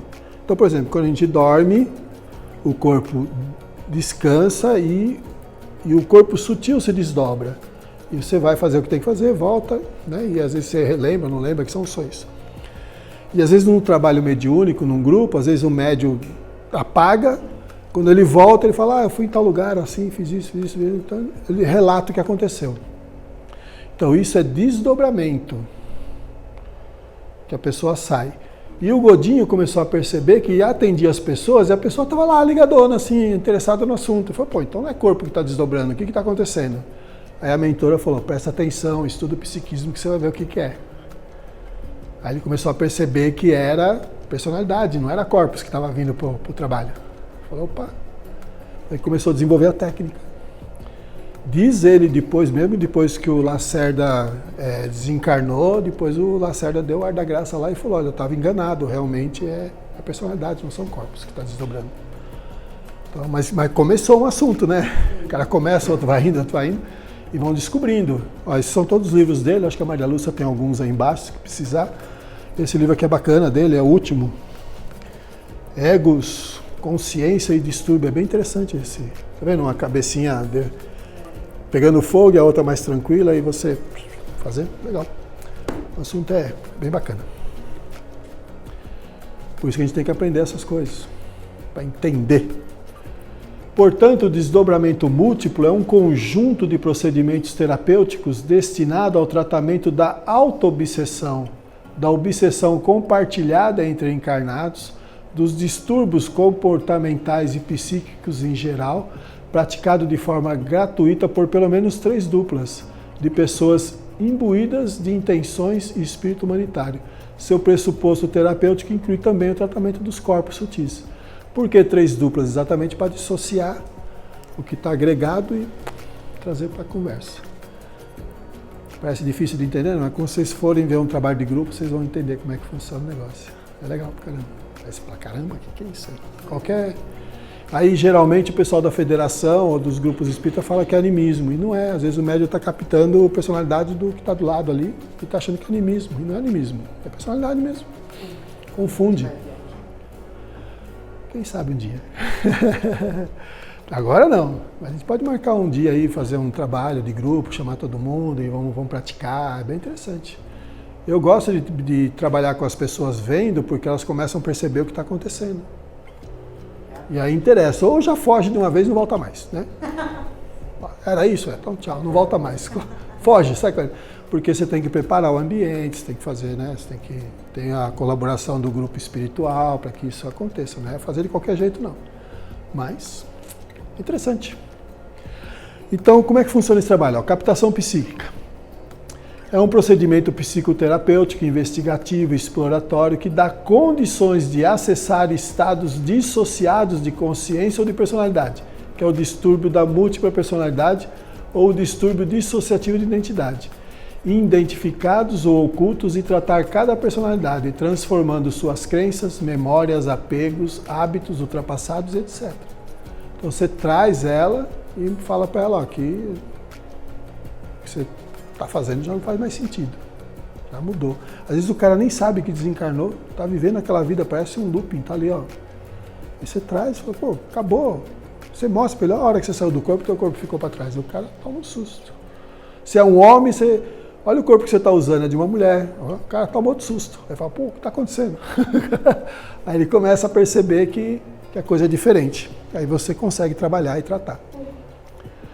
A técnica oferece condições de explorar e tratar terapeuticamente de forma clara, lógica, eficiente e rápida, esclarecendo também o grupo de trabalho, o terapeuta e o paciente ou assistido. Sua prática é realizada por uma ou mais duplas de terapeutas, captador e esclarecedor, visando acessar, explorar, esclarecer e tratar aspectos obscuros, resistente ao processo terapêutico convencional. Há muitos tratamentos espirituais e que atrapalham o processo evolutivo ou os projetos de vida das pessoas afetadas. E atrapalha mesmo. Se eu não tivesse olhado lá o caso da Inês, ela poderia já não estar mais aqui entre nós, né? Porque aí foi. Aí você, opa, deixa eu dar uma olhada. Ó, quando se trabalha com captação psíquica, fazemos uma leitura do bloco psíquico da pessoa, daquele campo quântico. Então utilizamos muito mais um sensitivo do que um médium propriamente dito. É bem diferente, pois não há incorporação, somente a leitura ou sintonia dessa faixa vibratória. A gente fala o seguinte, todo médium é um sensitivo, mas nem todo sensitivo é um médium. Mas o Kardec já diz no Livro dos Espíritos que todo mundo é médium, em maior ou menor grau de sensibilidade. E a gente é mesmo. Basta falar que você tem intuição, pronto, já não deixa de ser, né? Só precisa dar atenção para ela. A autoobsessão é um distúrbio grave e extremamente lesivo. É provocado e alimentado pelos elementos que compõem a consciência do próprio ser. Manifesta-se em forma de pessimismo, desconfiança, depressão, complexos, rebeldia, fugas, que é o alheamento ao suicídio, apegos em vivências passadas, ódios, rancores, autovampirismo e etc. E a pessoa não percebe, não dá atenção, né? Acha que não, é assim mesmo, é da minha personalidade. Não é não. Ó, nós somos altamente auto-obsedados e raramente obsedados. Os obsessores mais terríveis e mais perigosos residem dentro de nós. São o orgulho, a vaidade, a perfídia, a maldade, a preguiça, a avareza, a ignorância, a má vontade. São apenas alguns aspectos. Há outros ainda. Por outro lado, temos os elementos orientadores que também residem em nós e são criações nossas, que nos alertam, nos fazem encarar a verdade, mostram-nos como realmente somos e nos forçam a corrigir os desvios e os erros. São eles a humildade, a modéstia, a lealdade, a bondade, a diligência, o desapego, a sabedoria e a boa vontade, entre tantos outros. Então nós temos o lado bom e o lado ruim, né? Lembra daquela figurinha do diabinho e do anjinho, né? Alegórico? Um fala faz, outro fala não faz, um vamos, outro não vamos. É basicamente isso, são as personalidades, tá? O pessoal sabia que essas coisas existiam, então falava que era o anjo e o demônio, mas são as personalidades que falavam na cabeça da pessoa. Dentro desses aspectos existe o entrechoque de forças e a personalidade física acaba ficando no meio e sofre as consequências. Exemplos. Um diz tem que, o outro diz não faço, um diz que vai, o outro diz que não vai. E aí ficamos no meio desse jogo de força, igual está aqui, ó. Fica igual a alegoria do diabinho e do anjinho falando, né? É uma alegoria bem interessante, mas isso, a personalidade explica melhor isso. Esses elementos que muitas vezes são personificações nos forçam ou nos instigam. Os mais equilibrados nos instigam e os mais perversos nos forçam agindo com muita força. Vamos percebendo a nossa realidade e vamos aprimorando o nosso caráter, nossa maneira de ver a vida, de ver as coisas, de lidar com as pessoas, de lidar conosco mesmo, porque às vezes lidamos bem com os outros e lidamos pessimamente ou muito mal conosco. Que a gente não reconhece, acha que é normal, quando vai ver já foi. Ó, vamos falar um pouquinho de terapia de vidas passadas. Quando a gente entra nesse campo, a própria pessoa, de vez de você usar um grupo para fazer a captação, a própria pessoa começa a entrar no mundo dela, porque nós temos o consciente, o subconsciente e o inconsciente. Muita coisa fica aqui na caixinha do inconsciente, aí você traz para... porque ela fica pulsando, vibrando, e aí é onde gera os problemas às vezes para as pessoas.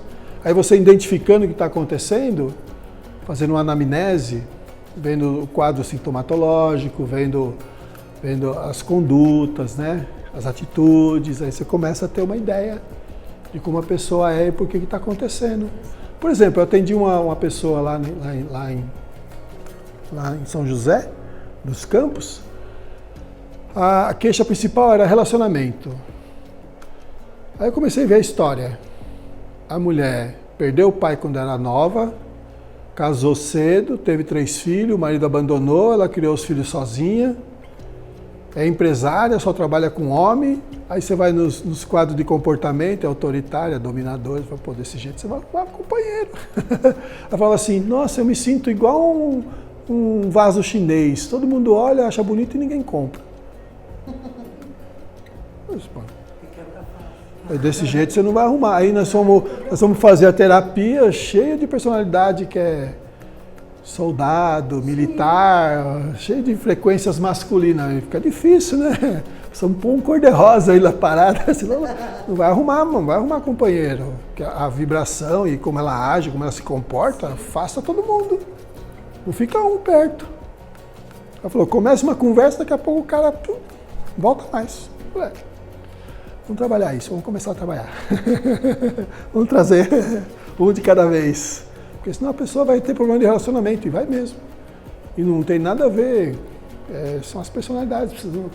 Ou seja, ela teve várias vidas no aspecto masculino, agora está numa experiência feminina, então ela precisa migrar para o outro lado. Ser feminina, e não está conseguindo, então ele tem problema de relacionamento. Você vê, são coisinhas bobinhas, mas se você não checa... o Carl Gustav Jung, Fundamentos da Psicologia Analítica, esse livrinho aqui. O que ele fala? Entendia que os vários grupos de conteúdos psíquicos, ao desvincular-se da consciência, passam para o inconsciente, onde continuam numa existência relativamente autônoma a influir sobre a conduta. Afirmava ainda que tudo isso se explica pelo fato de a chamada unidade da consciência ser mera ilusão. Somos atrapalhados por esses pequenos demônios, os nossos complexos. Eles são grupos autônomos de associações com tendência de movimento próprio, de viverem sua vida independentemente de nossa intenção. Influencia mesmo, porque você não sabe o que está acontecendo. Uma vez eu... Já contei essa história, mas vou contar de novo.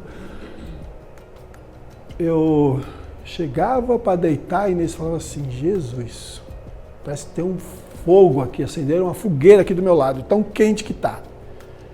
E ela fechava o olho e via um monte de mulher brigando. Eu falava assim, ô criatura, pede ajuda lá. Porque ela ficava em casa e eu ia para o grupo do Godinho. Pede ajuda, vê o que está acontecendo. E no grupo só tinha mulheres, senhoras, eu era o único homem na época. Como é que eu vou pedir ajuda? Eu vou pedir, né? Na hora que abriu a frequência, são várias mulheres. Eu era um gigolô na época, cuidava das meninas, mas eu tratava bem. Só que aquelas que não davam dinheiro suficiente, eu acabava entregando para os amigos. Os amigos judiavam, batia, às vezes até matava. Elas estavam bravas comigo porque eu fazia isso. Então a Inês sentia aquele fogo e as mulheres tudo discutindo. Aí atendemos umas 4 lá que estavam doida para pegar no meu pescoço. Aí, geralmente as minhas encrencas é capoeirada, né? Então tem que arrumar essa capoeirada. Aí eu peguei, a gente trabalhou, encaminhou, ficou tudo certinho. Quando eu cheguei em casa, ela olhou para mim e falou assim, agora sim, agora você está bem, agora eu posso dormir. A pessoa sabe o que está acontecendo, então não vai ficar... É a sensibilidade dela. Eu não sentia nada, mas ela sentia. Interessante isso, por isso que a gente tem que ficar esperto. Pô, até essas coisas, muito legal. O Consolador, Chico Xavier, aqui que ele fala, quando, porém, o homem espiritual dominar o homem físico, os elementos medicamentosos da terra estarão transformados na excelência dos recursos psíquicos. E essa grande oficina achar-se-á elevada a santuário de forças e possibilidades espirituais junto das almas. Por quê? Quando começou a parte do Kardec lá, o foco foi na obsessão, porque ele era muito fácil de você ver o que acontecia com as pessoas através da obsessão. Então se criou essa cultura de tudo é o outro que está me prejudicando, não sei o quê. E dos últimos 30 anos para cá já começou a olhar com mais carinho para essa parte do psiquismo. Aí você começa a ver que você é muito mais auto-obsedado do que obsedado. Porque as consequências da sua vida têm a ver com a sua postura, com a sua conduta, aquilo que você já fez em várias vidas, e elas são recorrentes. Então tem que prestar atenção, ver o que está acontecendo. Nós vamos falar mais disso aí. Tá? Beleza? Quem mais fala disso? Roberto Assagioli, O Ato da Vontade, esse outro livrinho aqui. Ele dá um exemplo bacana da orquestra. Ao reconhecer os vários aspectos do nosso psiquismo em níveis sempre crescentes de organização, oferecendo através de sua técnica e postulados um entendimento mais completo sobre nós mesmos, sobre nossas capacidades e sobre as nossas relações. Aí ele fala o seguinte: a personalidade do indivíduo é como uma orquestra. Cada parte dela é um músico e o eu é o maestro. Não se pode eliminar um músico, mas fazer com que todos atuem em harmonia.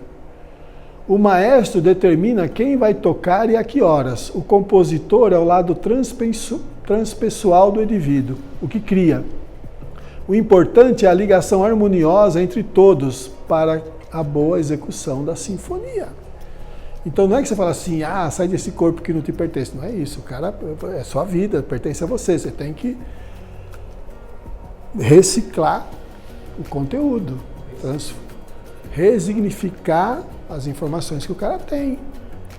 Lembra que eu contei da outra vez sobre o gladiador lá, que às vezes eu era nervoso e queria cortar pescoço? Então tinha a ver com o cara, tem que trazer o cara para conversa. Pô, meu, você não está mais em Roma, você está em São Paulo.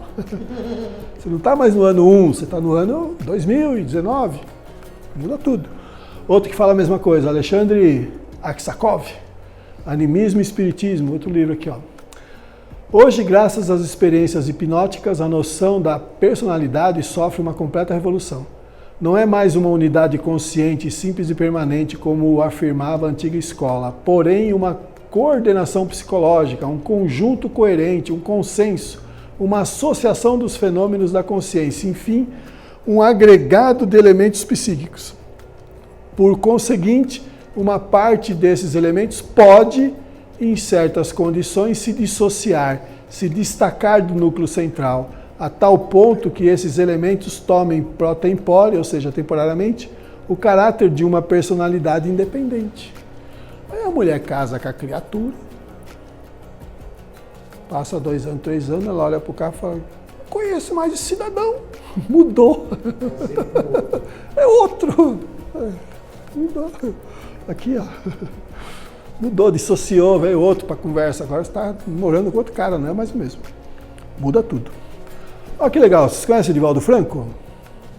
Vai sair o filme dele, dia 12 de setembro, daqui um mês. Olha quem está fazendo a Joana de Ângela, a Regiane Alves, ó, igualzinho, né? Ficou legal, ele tirou uma foto com ela aqui. Esse rapaz está fazendo quando ele é jovem, esse outro artista está fazendo quando ele é mais robusto. Então, no livro Despertar do Espírito, né, psicografado por Divaldo Franco através da Joana de Ângela, ela fala o seguinte: as personalidades secundárias assomam, ou seja, exaspera, acirra, irrita, com frequência, conforme os estados emocionais, dando origem a transtornos de comportamento e mesmo a alucinações psicológicas de natureza psicótica e esquizoide. Certamente, muitos fenômenos ocorrem nesta área, decorrente das frustrações e conflitos, favorecendo o surgimento de personificações parasitárias que não raro tentam assumir o comando da consciência, estabelecendo o controle sobre a personalidade, e que são muito bem estudados pela psicologia espírita no capítulo referente ao animismo e suas múltiplas formas de transes. Só estudar esse capítulo aí que vocês vão começar a ver que a coisa é diferente. Mas o pessoal não presta atenção, né, nos detalhes. Quer ver outra coisa bacana? André Luiz, ó, os livros do Chico. Olha o que ele fala aqui no Mecanismo da Mediunidade. Frequentemente, pessoas encarnadas exprimem a si mesmas a emergirem das subconsciências nos trajes mentais em que se externavam noutras épocas. Agora, quando você lê isso, você não entende nada. Fala, pô, o que esse cara está falando? Mas agora a gente já começa a entender o que ele está dizendo. Parece-nos evidente que na instância denominada subconsciente estão gravadas e adormecidas as memórias, que ainda não foram devidamente elaboradas. O despertar das personalidades nos trajes mentais em que se externavam noutras épocas ocorre quando a memória é ativada por um motivo deflagrador qualquer. Nós tínhamos uma amiga nossa lá, uma japonesa, ela é reitora da USP. Ela foi fazer uma viagem lá para Machu Picchu, voltou tortinha de lá. Nós começamos a abrir para ver o que estava acontecendo. Ela era uma dos gurus lá que fazia os trabalhos e jogava os neguinhos lá para baixo. Ela chegou lá, os caras estavam tudo lá esperando. Grudou tudo. Sintonia vibratória, achou a personalidade. Tudo nervoso com ela. A mulher voltou toda torta. Veio voltar antes. Acontece isso. Nesse livro Espírito e Matéria aqui do Dr. Lacerda, ele conta também alguns casos. Uma moça do Rio de Janeiro foi fazer uma pós-graduação nos Estados Unidos, quando chegou lá, dançou, voltou tortinha. Encontrou uma vida passada dela, ela era assim, empregada da casa, a pessoa era muito rica de fazenda, essas coisas, e se apaixonou pelo filho, o filho se apaixonou por ela. E ela não queria que casasse com a moça, a mãe. E eles fugiram para a Europa. E a mãe ficou muito brava e morreu doente. E no astral ela reuniu um monte de espírito e ficou na caça dela. Não achou. Aí passou séculos, ela reencarnou no Brasil, fez a faculdade dela. Quando foi fazer doutorado, chegou lá. Achou. A sogra achou. Aí pronto, veio para cima. A mulher começou a passar mal. Aí ela escreveu uma carta para o Lacerda lá em Porto Alegre. Quando eles abriram as frequências, estava o grupo lá. Interessante, né? Teve que trabalhar. A mulher ia parar no suicídio. Interessante isso. Olha o Godinho aqui, meu amigo. O psiquismo humano é formado por um conjunto de instâncias psíquicas denominadas consciente, subconsciente e inconsciente, embora tenha também outras denominações. O equilíbrio e a harmonia entre essas três instâncias têm enorme importância na saúde física e mental do ser humano. O inconsciente é uma fonte de impulsos e influências que não só interferem vigorosamente na consciência do ser, nas suas ideias, sentimentos, emoções e condutas, como até invadem e apossam-se da consciência na sua totalidade, podendo perturbar, prejudicar e destruir a saúde física e mental da pessoa, como influenciar subjetivamente as pessoas em torno. Isso acontece também. Dentro de uma família, principalmente. Sempre tem um camarada lá que, às vezes, ele tem as personalidades tão vigorosas que ele influencia todo mundo. Nós vamos ver, é bem interessante isso. Segundo orientações da espiritualidade, são os mentores ou os anjos da guarda da pessoa que regulam quais as memórias do passado ou personalidades podem aflorar para serem revisadas, sempre de acordo com o suporte psicológico que a pessoa possua. Assim, quando surgir na consciência um sintoma, um distúrbio, um sentimento, uma conduta ou um problema, ela não se desequilibra de imediato, senão perderia o propósito desse afloramento, que é o de tomar consciência do seu conteúdo, dar-lhe um novo significado ou repará-lo. Caso contrário, poderá se tornar um problema de saúde física ou mental. Por exemplo, o caso da Inês era um problema de saúde física, ela podia entrar para uma anorexia e cair dura, e a gente não ia saber, está sem vontade de comer, como é que ia fazer? Curiosidades. Fatos traumáticos. Não resolvidos, armazenados e reprimidos no subconsciente próximo ou remoto, ao entrar em ressonância com eventos atuais, causam distúrbios na vida presente e produzem alternância de personalidade psíquica. Por exemplo, a Inês lembra, ela fala que conta, ela não gosta de filme de guerra, né? E ela fala que teve um sonho, que ela viu que ela era uma menininha pequenininha, estava bem assim, com as roupas bem pesadas, estava andando na neve, de um lado assim, de onde ela estava andando tinha o pessoal que estava preso, do outro lado tinha os soldados, ela estava segurando na mão do pai, e ela sabia que estava indo para outro lugar, mas ela sabia também que aquelas pessoas iam ser prejudicadas. Mas ela não sabia onde estava a mãe dela, então ela sabia que estava num campo de concentração. Então ela não gosta muito de ver filme de guerra, essas coisas, ela começa a produzir, né, causa um distúrbio, né, ela já, porque são fatos traumáticos que grava na memória e fica, a pessoa desencarna e o fato fica, né, aí você tem que trabalhar. Caráter, também é interessante dar uma olhada no caráter. É um conjunto de tendências boas e más, agregadas pelo indivíduo ao longo das existências vividas. Essas tendências se manifestam desde a infância, podendo tornar-se mais intenso ao longo da existência e até ampliar-se, caso sejam alimentadas por comportamentos inadequados. Essas tendências, quando negativas, geralmente ancoradas no egoísmo e no orgulho, facilmente exemplificadas como arrogância, inveja, ciúmes, intolerância, vaidade, prepotência, etc., são geralmente ignoradas ou não reconhecidas pelo portador. Por isso, raras são as pessoas que tratam desses problemas, porque elas não admitem, não reconhecem. Olha, eu demorei para reconhecer umas perrenguinhas minhas, foi dureza, viu, meu? Mas aí, ó, eu consegui. Mas vamos lá. Padrões de comportamento. Isso aí também tem que ficar ligado para ver o que está acontecendo. São pensamentos, sentimentos ou ações que são repetidos sistematicamente de existência em existência, porque são irresistíveis e também porque geralmente originam lucros secundários. Então a pessoa comporta-se como sedutora, dominadora, submissa, vítima desamparada, perdedora, fofoqueira, etc.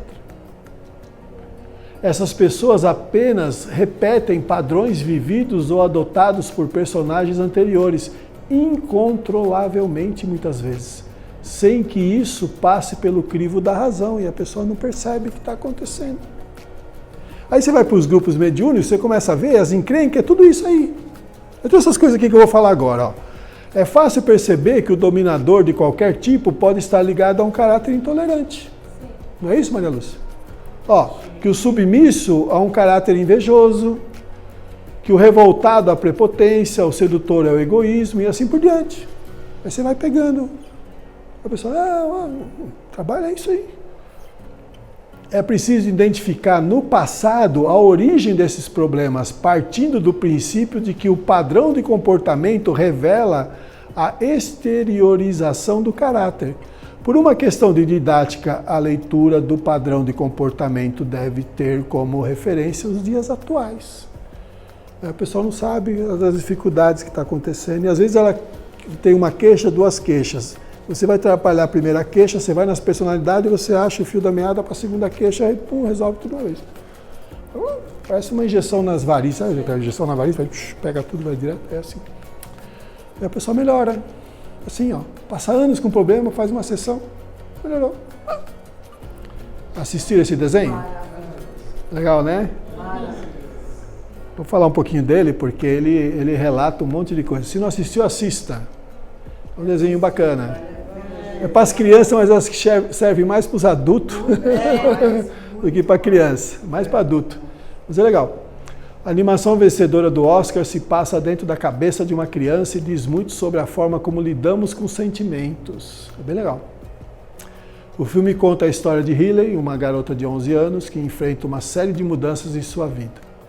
O principal delas foi sair da sua cidade natal, no estado de Minnesota, para morar na longínqua cidade de São Francisco. O enredo se desenrola dentro da cabeça da menina, onde 5 emoções, alegria, tristeza, medo, raiva e nojo, são responsáveis por processar as informações e armazenar as memórias. Lógico que tem outros, mas eles dão foco nesses 5, né? É bem interessante. Então nós temos aqui o medo, a raiva, a alegria, o nojo, nojinho, né? E a tristeza. E cada um tem uma cor, tal, bem legal. As memórias são fixadas pelas emoções. Então, durante o filme, os 5 sentimentos ficam dentro de uma sala onde acompanham tudo o que acontece com ele. Os principais eventos do dia são guardados em esferas, a representação de nossas memórias. Cada uma delas tem uma cor e está relacionado com o sentimento mais forte daquele momento.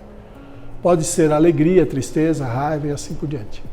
Já se sabe que as lembranças são fixadas no cérebro junto com o estado de humor.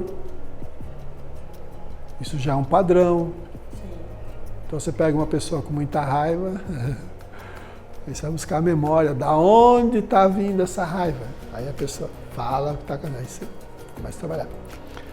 Demonstra que os seres humanos não só são compostos de emoções, como também de pensamentos e memória em curto e longo prazo, sonhos, subconsciente, fantasia, pensamentos abstratos e personalidade. Isso aqui está no post da psicóloga que comenta o filme.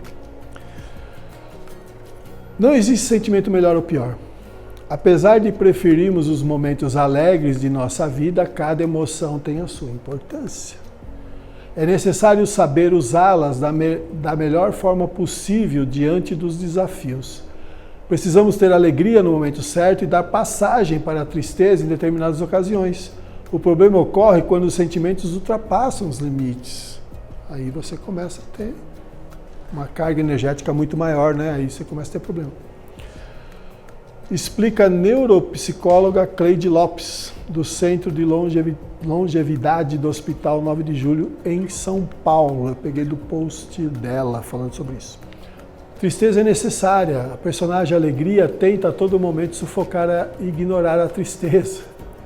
A animação faz uma crítica ao mundo atual em que precisamos estar felizes o tempo todo a qualquer custo, e não é bem assim, né? Há ocasiões em que um pouco de melancolia é essencial para encarar e lidar com as dificuldades que surgem em nossa vida, né? Melancolia é o estado de grande tristeza, né? Respeitar e valorizar as emoções por igual seria o ideal para manter uma personalidade equilibrada. Lembra do filminho lá, o primeiro cara que se apresenta é o Brutamonte lá, o cara que está com raiva, já expressando todo o potencial dele para cima da médica. É isso aí, está desequilibrado, cara. Se tivesse equilibrado, não estava daquele jeito, né? O medo nos faz sobreviver, assim como o nojo. Esses dois sentimentos nos livram de grandes enrascadas. Alguns exemplos. O medo impede que entramos na jaula do leão durante uma visita ao zoológico. E o nojo, por sua vez, não deixa a gente comer um lanche apodrecido, claro, né? O segredo está em equilibrar as emoções e não permitir, por exemplo, que o temor nos impeça de sair de casa. E aí ficar triste, e aí começar a depressão, e aí por causa de suicídio. Bom, muita alegria é ruim. O exagero na felicidade faz o indivíduo perder a noção das coisas. É como se tudo fosse mais florido do que a realidade. E aí você perde a noção, né? Então você tem que ter um equilíbrio. Indivertidamente, a personagem Alegria não cansa de ver as coisas com extremo otimismo, mesmo quando a situação exige um pouco de medo, tristeza, nojo ou raiva. Ela está sempre tentando... Não, vamos ver do outro lado. Pô, o negócio está pegando. É para ficar esperto. Geralmente nós temos estigmatizado tanto a raiva quanto a tristeza, acreditando erroneamente que estar triste é ruim ou que chorar é sinal de fraqueza. E não é bem assim. Em muitos casos, chorar alivia a tensão, promove alívio, ou seja, a catarse. E a catarse nada mais é do que uma liberação do que estava reprimido, o sentimento de alívio causado pela consciência de sentimentos ou traumas anteriores reprimidos. É o que mais acontece em terapia de vidas passadas. Quando a gente consegue acessar o que está acontecendo e a pessoa reconhece o problema e ela se arrepende, libera aquela energia, geralmente chora, põe para fora, arrependimento, faz a catarse. Jesus fala também no livro, daquele livro, Vida de Jesus, ele fala, quando a criatura humana se arrepende sinceramente, a mão de Deus inclina-se sobre a cabeça dessa criatura. Interessante. A gente vê isso na terapia, quando a pessoa se arrepende mesmo, fala, putz, o que eu fiz? Aí você começa a fazer o trabalho, aquele campo quântico modifica a energia, pronto, você inverte a polaridade, a pessoa fica, legal, tá bom, melhorou. Nossa, melhorou tudo. Porque você tem que olhar o fato. Olha só que interessante. Umas coisas muito malucas. Atendi uma moça aqui, problema de dor nas costas e problema com a mãe. Porque ela é a filha do meio, acho que a mãe dá mais atenção para a filha mais velha e para a filha mais nova. E a mulher já é casada, tem 50 e poucos anos. Está com esse trauma. Aí fazendo terapia, ela se viu lá no tempo da Inquisição, vendendo umas ervas numa banquinha do lado de fora do castelo. E tinha outras banquinhas. E ela se envolveu com o marido da moça da banquinha do lado. Ou seja, o marido hoje é o pai e a mulher da banquinha é a mãe. Por conta da Inquisição, o que a mulher fez? Denunciou. Os caras puseram ela para correr. Ela fugiu. Foi parar numa casinha lá no meio da floresta. Os guardas acharam, prenderam ela lá nos submundos lá do castelo. E provavelmente ela foi para a roda da Inquisição. Resultado? A mãe veio para a encarnação, trouxe ela como filha, porque ela deve ter entendido que tinha que perdoar pelo ato que ela cometeu em dedurando a moça. Só que não tem motivo nenhum para ter um sentimento mais próximo com a moça. Olha só que interessante. A partir do momento que ela viu o quadro, entendeu a situação, ela mudou, ela passou a ver a mãe de forma diferente. Aí daí para frente a mãe mudou com ela. Ela falou assim, nossa, isso é incrível, porque não deu nem 15 dias, minha mãe me chamou para ir com ela para a China, elas nem se conversavam. Eu falei, pai, vou junto. Vou junto. Vou resolver o problema, então eu também vou junto. Ela sente tudo isso? Ela consegue ver tudo isso? Percebeu a diferença que aconteceu na vida dela. Ela falou, nem quase conversava com a mãe simplesmente começou a conversar com ela igual conversa com as outras filhas. Porque mudou a frequência, tirou aquela vibração. Como não entender esses processos todos aí? Interessante pra caramba. É legal, eu gosto. Tudo bem? Falei tudo? Falei. Então, fazer a catarse é interessante pra caramba. A pessoa põe pra fora, libera aquela energia, transforma tudo. Aí tudo aquilo que a gente estudou, a gente começa a ver no dia a dia ali na pessoa. Os princípios herméticos, o lance da metafísica, o lance da física quântica, aí você começa a ver como é que funciona todo o quadro. Você vê na prática. Muito legal. Quando a pessoa dá abertura, né? Porque às vezes a pessoa chega num ponto, já aconteceu alguns casos, a pessoa vê a situação, não quer enfrentar, pula fora, e aí o que acontece? Não dá mais para continuar, você fala, putz, estava embaixo do pau, chutou para fora. Ah, pode acontecer. Pode. A pessoa não aceita, às vezes a pessoa não aceita aquilo, ela pula fora. Pô, então vai continuar com o problema, porque não vai resolver. Às vezes a pessoa tem medo. Sim. Porque às vezes a pessoa está enfrentando uma situação, quando ela percebe que ela prejudicou mais e agora ela vai ter que pedir desculpa, perdão para a pessoa que ela está odiando, ela pula fora. Tem umas que, opa, tô fora. Aí já peguei uns casos assim, falo, putz, tava na boca, ia chutar pra dentro, errou! Errou inacreditavelmente, né? Chuta mesmo, fala, putz, por que você não continuou? Não, tá bom, deixa quieto, vai. Ó, a raiva impede injustiças. Ninguém está falando que gritar e quebrar tudo são soluções para os problemas, mas especialistas na área de psicologia concordam que esse sentimento tem um potencial de indignar e corrigir eventuais injustiças na qualidade defensora da integridade e da coerência. O segredo, mais uma vez, está no equilíbrio. Então a raiva estimula o sujeito a se defender, mas se ultrapassar os limites, né, ela se torna destrutiva e prejudicial a si mesmo. Ó, há memórias que acabam apagadas e esquecer pode ser algo bom. É natural que certas recordações sejam esquecidas com o passar dos anos. No filme, esferas que não são utilizadas vão parar num lixão e viram poeira com o tempo. Isso acontece com muitas informações que processamos ao longo de um dia e de toda a nossa vida. Esse dom do esquecimento também é útil para lidar com situações traumáticas e difíceis. O cérebro vai aos poucos apagando os detalhes do fato ruim como uma maneira de lidar com a situação. É porque todo fato ruim ou bom, não importa, está carregado da emoção, né? Da situação, do sentimento, né? Então esquecer às vezes você vai deixando, passa o tempo e você acaba deixando para lá. Mas se for uma coisa mais subjetiva, vamos dizer assim, ela fica agregado lá naquele inconsciente, trancado a 7 chaves, e aí vai ter que cutucar lá e tirar poeira e abrir a caixa e trabalhar, senão não vai. Porque a energia fica pulsando, né? A pessoa com o tempo vai sentir a descarga dessas energias e vai começar a ter problema. A memória define e influencia a sua personalidade.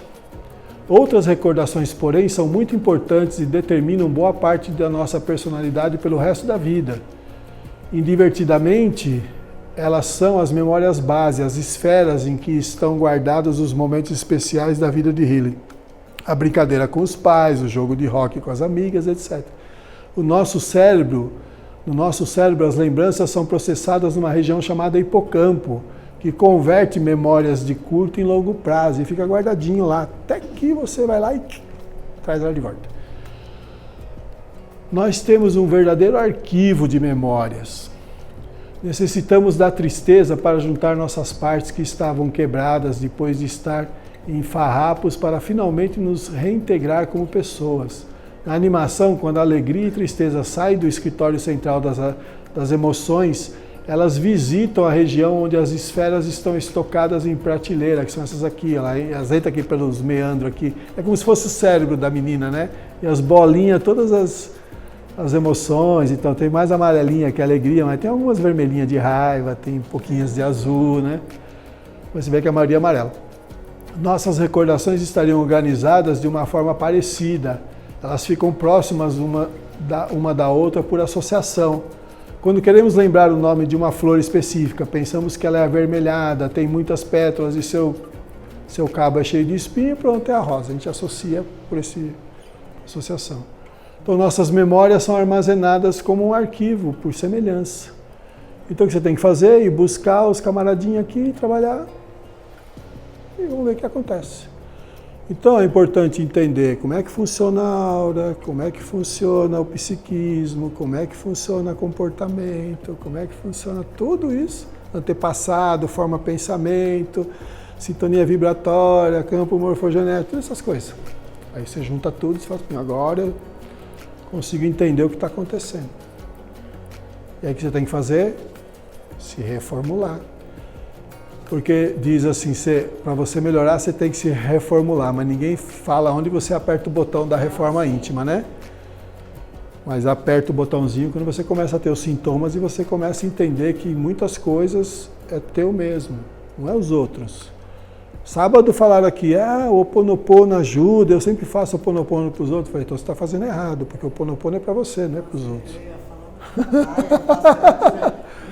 É para você, quando você melhora, o outro melhora, porque você muda a sua frequência. Ninguém entende isso, né? Eu sinto muito, me perdoe, te amo, sou grato. É para você, não é para os outros. Porque às vezes a pessoa acha que, porque eu estou com problema com meu filho, com meu marido, com meu irmão. Sempre o problema é o outro. Aí você começa a conversar com a pessoa. Quem é o problema? Falou, criatura, o problema é você. A hora que você melhorar, o outro melhora. O outro só está refletindo o que você está fazendo. Presta atenção. Aí a pessoa... Um dia lá na Litáurica, a gente atendeu uma moça, ela reclamou da amiga do trabalho, que não estava dando certo. Falei, tá bom, vamos abrir as frequências. Na hora que abriu as frequências, o problema era ela, que já tinha encrenca com ela no passado. E ela que estava provocando as coisas. Então a menina só estava reagindo. Não gostou muito. Aí passou um tempo, ela pediu de novo o mesmo atendimento. Aí de novo a mesma situação. Né? Aí eu falei, fulana, o problema é você, não é sua amiga. Pô, presta atenção no que você está fazendo, nas suas atitudes. Ela ficou brava. Sumiu dali, estava com uns 3 meses sem aparecer. A irmã dela veio e falou, ela ficou brava com você, que você falou. Eu falei, mesmo, pô, o problema é ela, não está reconhecendo. Alguém tem que falar. Aí, passou uns 3, 4 meses, ela voltou lá, pediu desculpa, falou, pô, reconheci que o problema era eu mesmo, eu que estava... Então, vamos trabalhar. Aí melhorou. É amiga, aí virou amiga. Então, qual era o problema? O problema é outra? Não, o problema é você, a outra só está reagindo. Isso acontece muito, muito. Por exemplo, o Godinho conta uma história de um casal, uma moça, na verdade, uma senhora que foi fazer terapia. Qual era a queixa dela? Ela falou assim, eu tive uma filha, saiu da minha barriga, eu sei que eu deveria amá-la. Mas não consigo, a gente só briga. A menina tem 15 anos, a gente só quebra o pau. Não consigo amar essa menina. Não sei o que está acontecendo. Aí foi abrir as frequências, foi ver. Numa vida anterior, a filha era a esposa do cara, que hoje é o pai, e a mãe hoje foi a terceira que entrou e detonou o casamento. Então hoje veio ela como esposa e trouxe a filha, né? Como filha, a que era esposa, enfim. Ela, puxa, é que por isso que a gente briga? Mano, tá aí a razão do problema. É por isso que meu marido gosta mais dela, fica... tem um pezinho lá atrás do negócio. Aí ela falou depois que chegou na casa dela, a filha dela estava no quarto, ela entrou e foi falar, olha, eu fiz terapia e fui saber, ela falou, tá, o que deu? Ah, a gente brigou, a gente briga por causa disso, disso. Eu falei, é por isso que você me odeia? Então tá, acabou, pronto, viraram amiga. A menina estava muito mais elevada do que a mãe, evoluída, porque, poxa vida, então é por isso que você briga tanto comigo? Pronto, resolveu o problema. Aí sabe porque o marido gosta tanto da menina, porque a outra era intrusa. Na verdade, a outra é intrusa na situação. Aí você vai, busca e acha. Beleza? Tá bom por hoje? Então vamos lá, vamos agradecer então a oportunidade concedida, pedindo que outras novas oportunidades nos sejam dadas.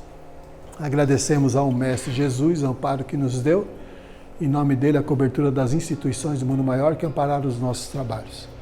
Agradecemos as vibrações amorosas de Maria de Nazaré, a orientação dos nossos mentores, a colaboração dos amigos e companheiros de trabalho do mundo espiritual. E juntos, no mesmo desejo, que é o de aprender e servir, vamos vibrar de nossos corações o sentimento do amor, da paz, da fraternidade, procurando envolver a todos aqueles que ainda estejam ligados a nós, por qualquer motivo, seja pelos laços do afeto ou pelas algemas do desafeto, através da prece que o Mestre Jesus nos ensinou. Pai nosso que estais no céu, santificado seja o vosso nome, venha a nós o vosso reino, seja feita a vossa vontade, assim na terra como no céu. O pão nosso de cada dia dai-nos hoje, perdoai as nossas ofensas, assim como nós perdoamos a quem nos tem ofendido, e não nos deixe cair em tentações, mas livrar-nos de todo o mal, e que assim seja.